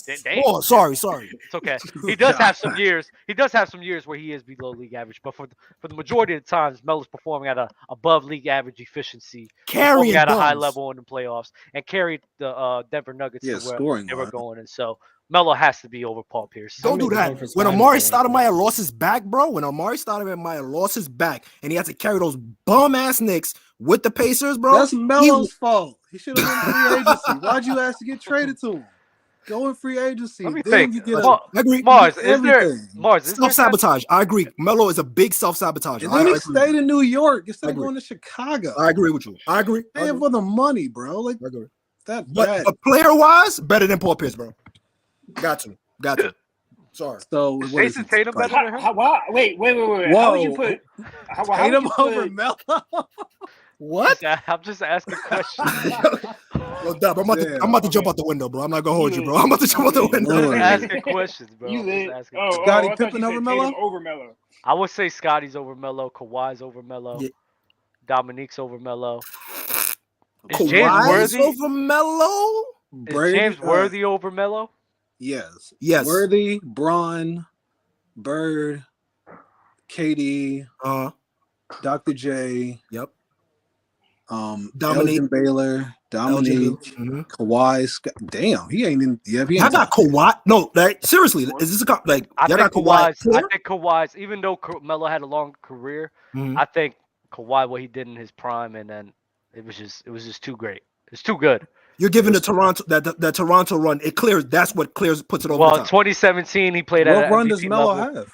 So 5 years. So 5 years of Melo don't got no run. It's crazy. No, dog. He said Toronto run. I'm with you, Mars. 5 Sorry, years. bro. Kawhi. That's all it took.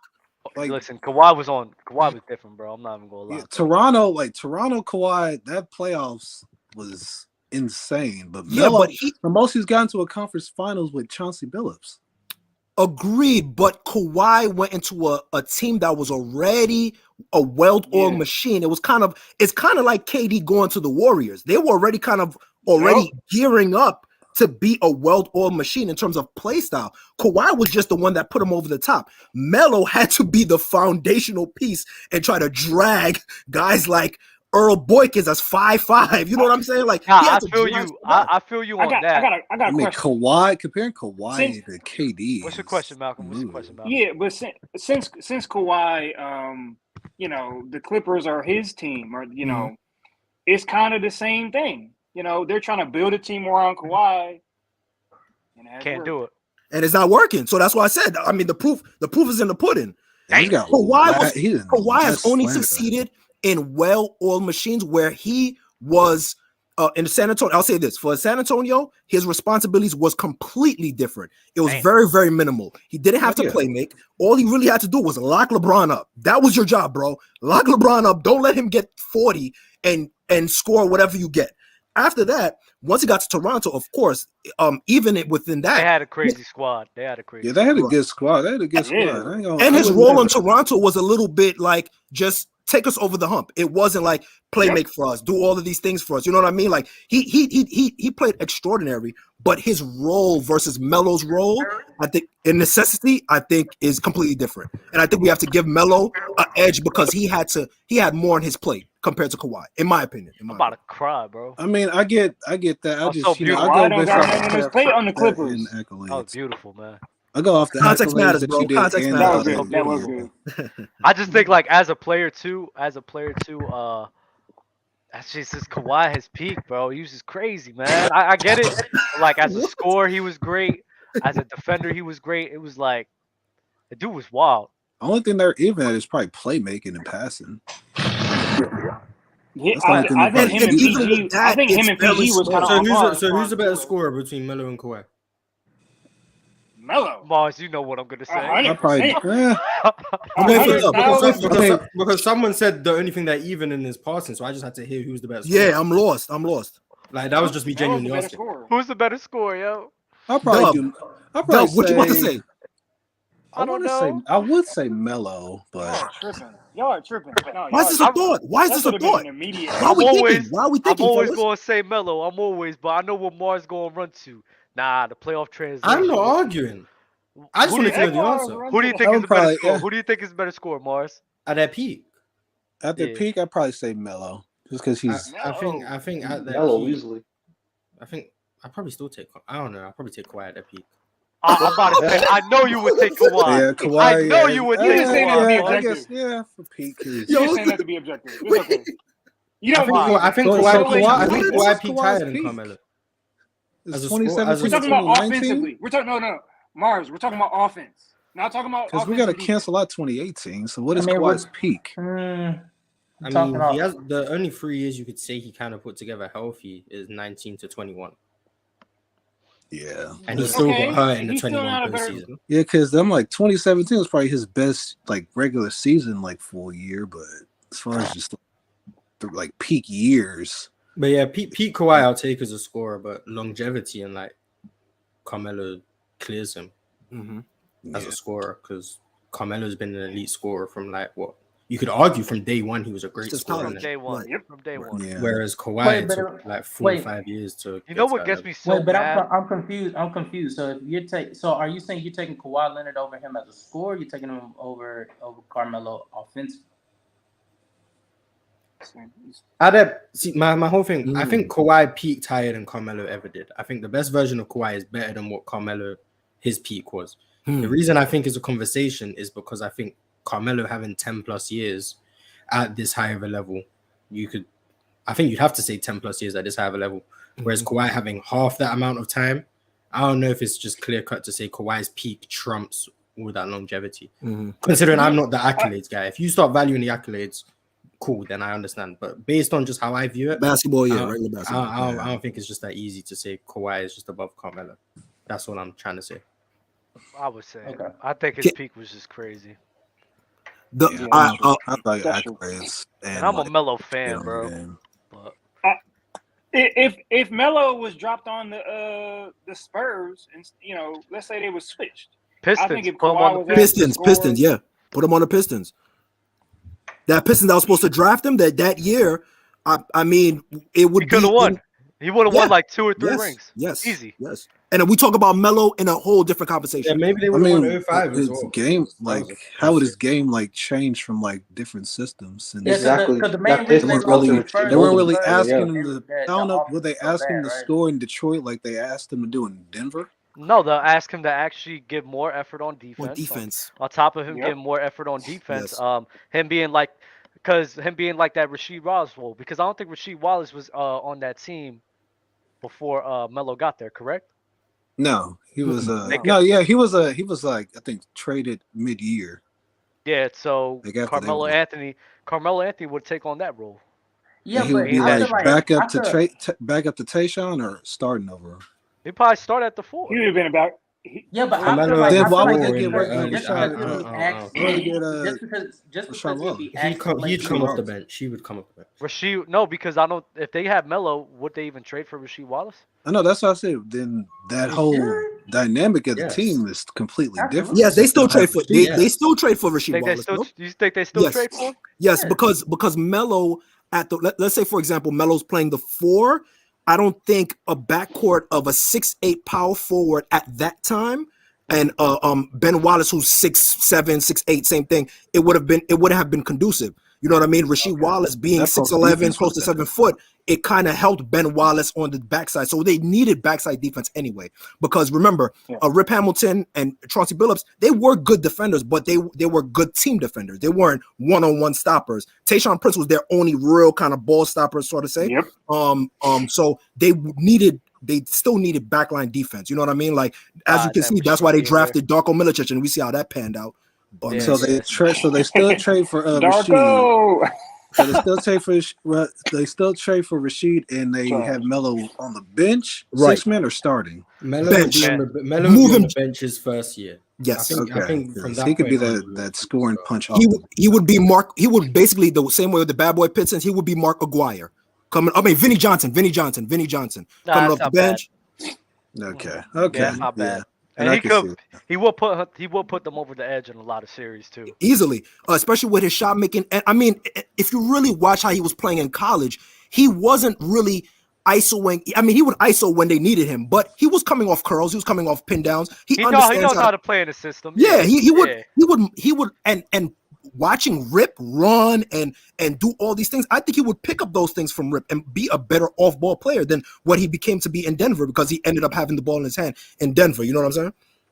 I think he'll probably respect what was his name? Who was the coach then? He'll respect Larry Brown more than George Karl. Easily. Everybody hates George George Karl, bro. Everybody hates it. Everybody hates it. George Karl be going wild, like he be saying wild and outlandish shit on Twitter. Like I don't even think that's his Twitter that he be just saying shit off of. What he be saying? He's saying some old slimy talking shit. about like he still talks shit about Melo, which is still weird because Melo's not even playing.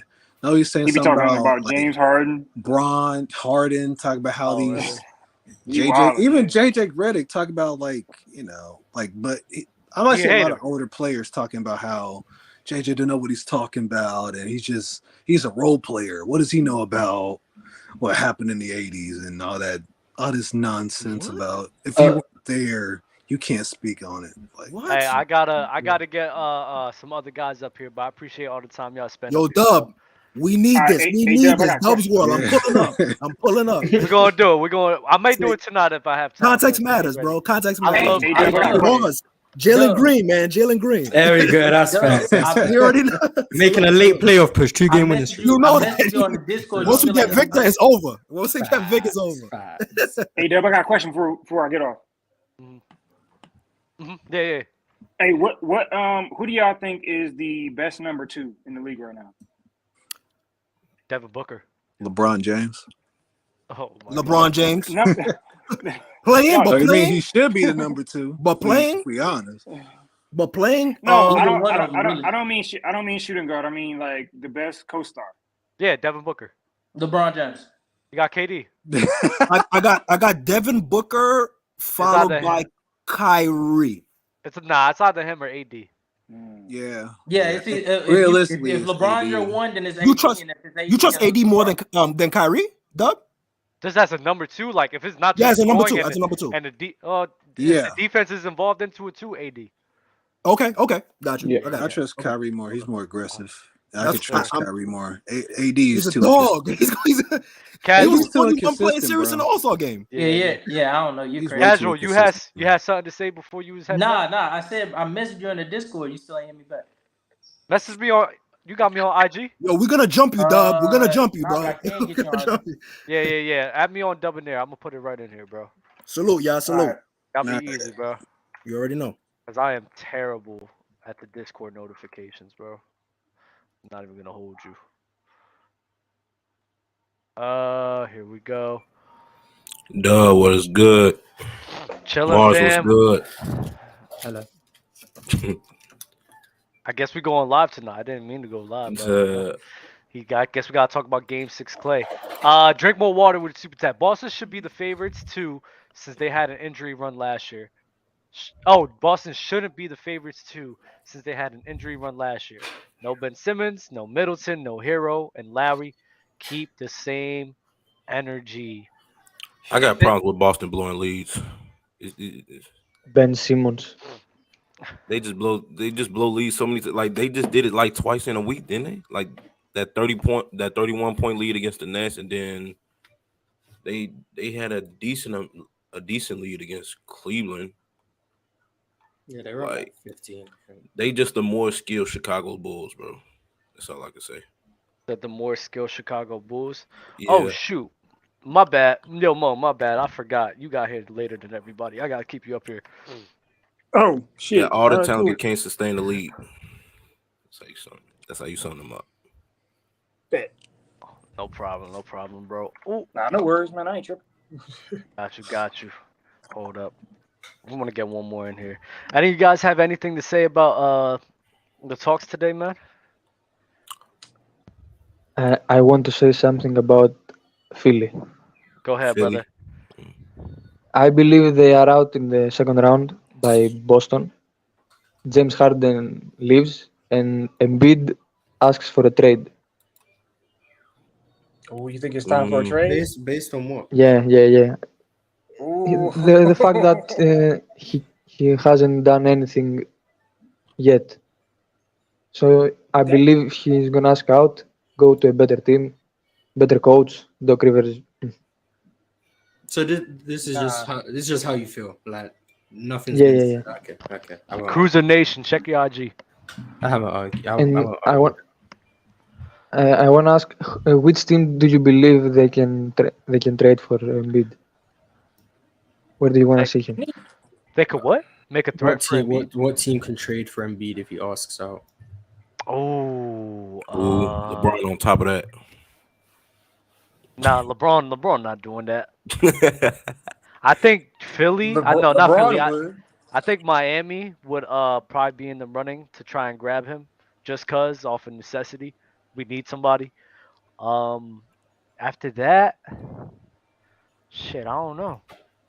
Cause I really think he may ask for a trade. The Lakers going to try to trade for everybody, bro. It's ridiculous. Yeah, You think they'll trade AD for Embiid in a second? Dang, that's crazy. I don't know. I don't think that would be That good for the phone, Lakers. I would pick up, say yes, and hang up if I was them. Are you serious? I saw some Yeah, shit where they easy. saying that like James Harden's going back to the Rockets, plus they getting Victor. I'm like, no, we're good. We're good over here. We don't need James Harden. We're good. James Harden and Victor though. Nah, y'all need. They're trying to stunt Jalen Green's growth. We don't need that. No, I'm alright. No, Jalen Green needs a veteran. He needs a vet guard, bro, to show him the strength. He needs a coach. He needs a coach. That's what he needs. He's Nah, not gonna play y'all got like a good James coach. Harden. He's not gonna play like James Harden. Y'all got a young coach. We have a trash coach. I say give Steven like 2 No. years. No. You have James Harden in your squad. We've had the worst record in the NBA 3 straight years of him as the coach. What more years does he need? Because y'all got kids playing. Y'all got kids playing against men. Of course, That's fine. And no team in NBA history has had the worst record in the league 3 years in a row. No team ever. Are you gonna say we're the only team that's ever been young? No, we're not. Like that's not an excuse. No team has ever been this bad this many times in a row. Mars, you really a Rockets fan though? Yes. Even then, like Philadelphia has been bad for that long, but there was always a rotation of guys. It wasn't like the same core of guys just because it was the process. This bad. They weren't the worst team in the NBA 3 years in a row. They weren't. No, they were damn near. No, they were tanking 3 years in a row. They weren't the worst record in the NBA. What do you think Houston's doing? Okay, the worst record I get. Oh, they've been the worst record in 3 years in a row. Yes, this is gonna be the third year where they have the worst record in the NBA. I'm not just saying, they've been tanking 3 years in a row. The worst record in the NBA. 3 straight years. That's ridiculous. And they had the first overall like 2 years in a row, right? Well, we had number two, and number 3 the last 2 years. Why are you so infatuated with Jalen Green? It's not infatuation. It's just when I'm right, I don't want anyone jumping on the bandwagon. I was correct. He's nice. He's what nice, about but they don't play as a team to me. So they don't. Jalen Green, I'm not gonna lie, Mars. I don't think Jalen Green is it. Not even gonna hold you. I'm not asking you. What if you put? What if you put? When you're wrong, you're wrong. Who cares? In place of Jalen Green, would you trade? Would you swap? Mars? What? Send Jalen Green to Charlotte? Yeah, for LaMelo. Ooh, no, I don't want to be a Charlotte. I don't want to be a Charlotte Hornets. It's about time for LaMelo to, he gonna ask out. He's not staying in Charlotte. He's not gonna ask out and go to Houston. Yeah, he wouldn't want to go to Houston. I'm not gonna lie. What's in Houston, bro? Other than bitches. I mean, hold on, my bad. my bad. I didn't mean to say that. You don't have to check in with the mob ties anyway. So. Greatest. Jalen Green wasn't playing when Dame scored 71. See, if you watch Houston Rockets games, you would know that, but no one wants to bother to watch us. But Jalen Green didn't play, so that's irrelevant. Yeah, we see them later this week. So. I will say I am disappointed that we go on a 2-game winning streak against the Spurs when we're trying to tank. Like that's the worst 2 games to win, but it's whatever. But at least I saw my team win, and Jalen Green had 30 in the second year. I'm not gonna lie, people saying it right now. I think that he might listen this year, next year we're gonna blow it up. So where's Jimmy Butler going? Where's Jimmy going? Man, I don't know. He's retiring in the Heat. I think they would try their best to keep him around, but. I mean, if he gonna ask for too much money and then we're not gonna be willing to pay him, we showed. They gonna pay him. We showed we were willing to let D Wade walk, so I'm pretty sure they'll be willing to let Jimmy Butler walk. Nah, they gonna treat him like what's his name? That's about to retire. I forgot his name. Udonis Haslem. Oh, yup. But if he don't settle for the contract negotiations, then they won't. I think Jimmy will settle because he's comfortable there now, and the Heat took a chance on him. Jimmy Butler has a contract till 2026. Right. Oh, wow. Like, that's not let him walk. He has y'all best bet is try to get Joel if he leaves. They would try to trade. Damn, nobody even gonna want him at that time. You're gonna be overpaid.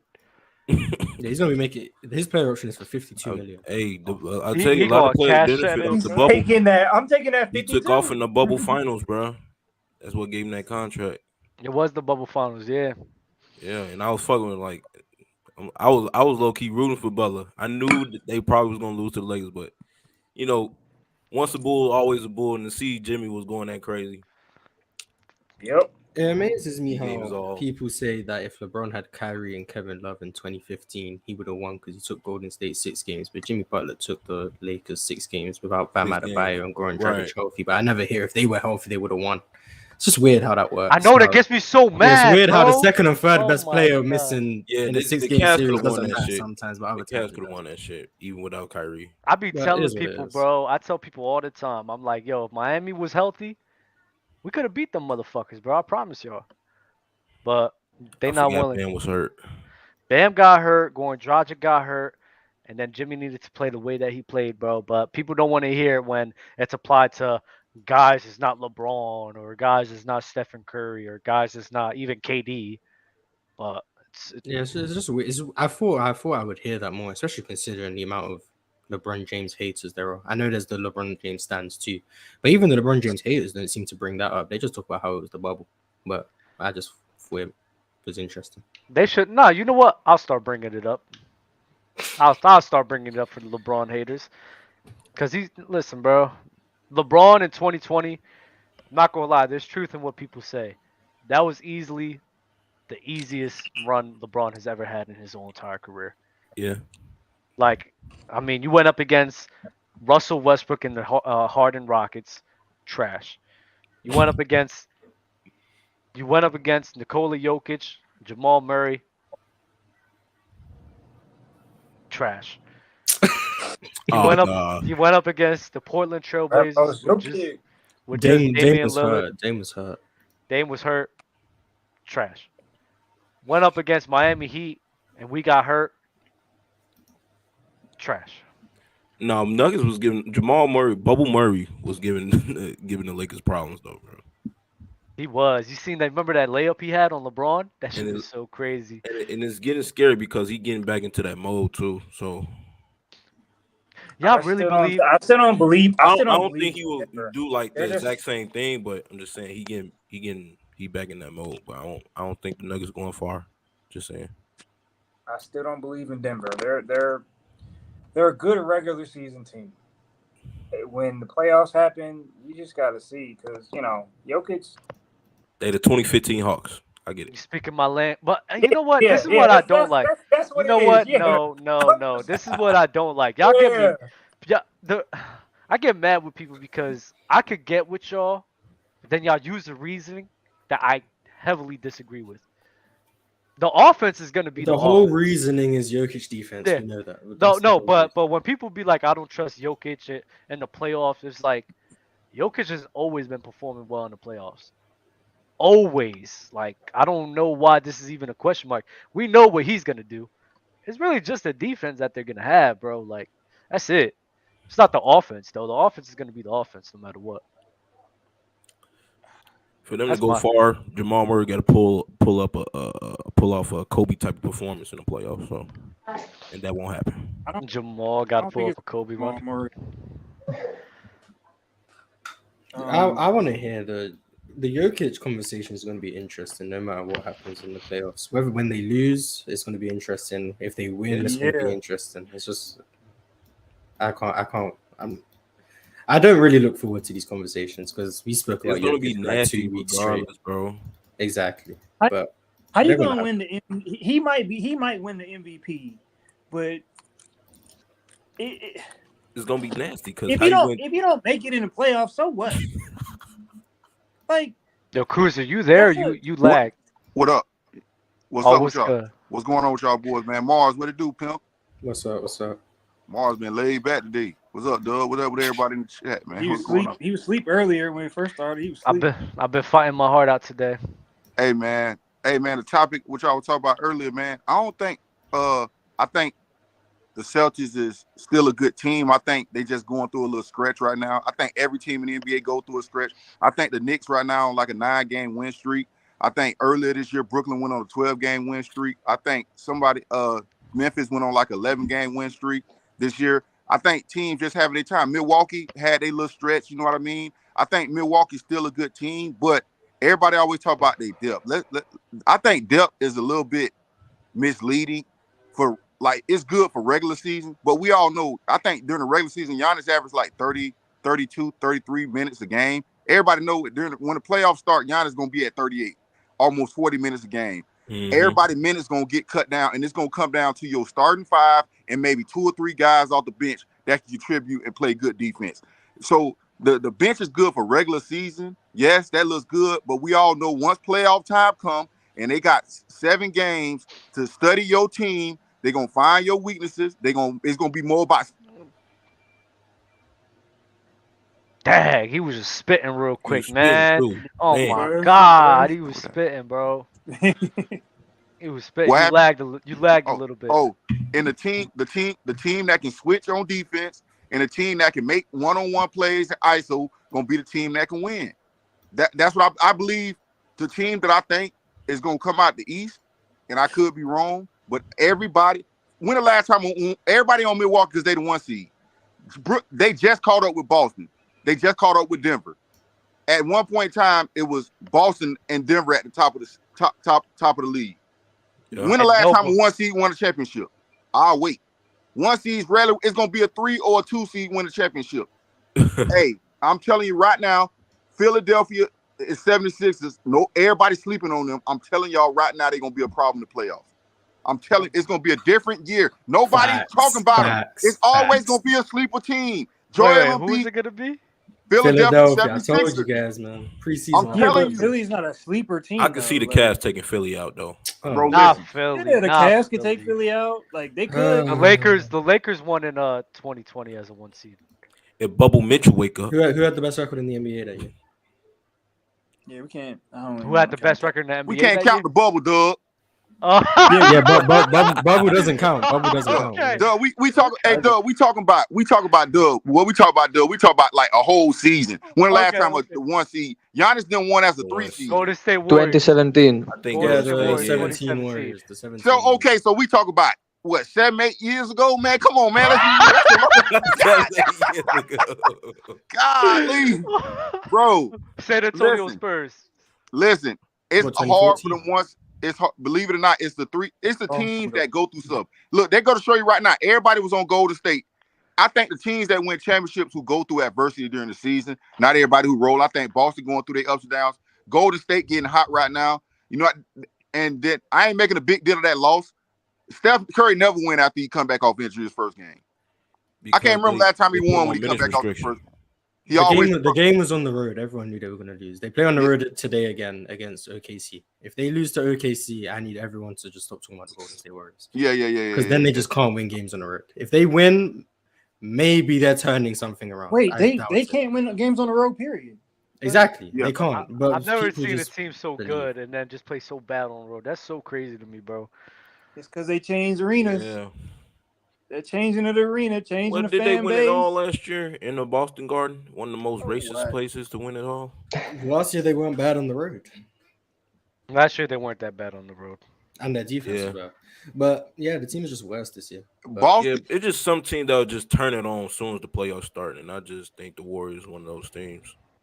Boston. They had that ability. Boston what? Boston. I think Boston can get messed up sometimes when they fall in love with the 3. That's my problem with Jason Tatum. But I think they're a grind out team anyways. They always been kind of a grindy team. They never gonna win pretty. That's why they went 7 games. They like the old Boston team. They went the old Boston team with KG them used to go 7 games when they was better than. Come on, bro. So I think Boston's just a grind out team. They gonna play home. Damn! Every time we start spitting, bro, it's crazy. He be going. Like, bro, they be lying about the Boston Celtics, man. They were lying all day up here, bro. It is what it is. Like, bringing up overtime Boston games. cold. It's just that they just can't sustain a lead. Tatum ain't play last night neither, too. Oh yeah. Didn't he get hurt? I think he did get hurt. And I think, to be honest, Marcus Smart just came back too, so that messed up Malcolm Brogdon. They was on that win streak when it was just Malcolm Brogdon. To be honest, as good as Marcus Smart is, Malcolm Brogdon was a big pickup for them. To be honest, Yep. He a better Marcus Smart try to be the star sometimes when he in there. Marcus Smart get in there and try to think he just it. I think he need to. They play better when Brogdon got the ball in his hand. Marcus Smart and Dylan Brooks suffer from the same mentality. Yes, bro. Yes. But Marcus Smart is just better than. But they suffer from the same problems. Yep. They think they're Klay Thompson. Yep. Klay Thompson. Not Klay Thompson. Marcus Smart really be getting me mad with that, bro. Yeah. I don't know who the hell he thinks he is. And that's the problem with a lot of teams when they trying to beat Golden State. It's like when they trying to outshoot Golden State, that's when they lose. Like you're not outshooting Klay and stuff, bro. No, you ain't doing that. Yeah, I think Brogdon is a smarter play. He real point guard. I think Brogdon shooting like.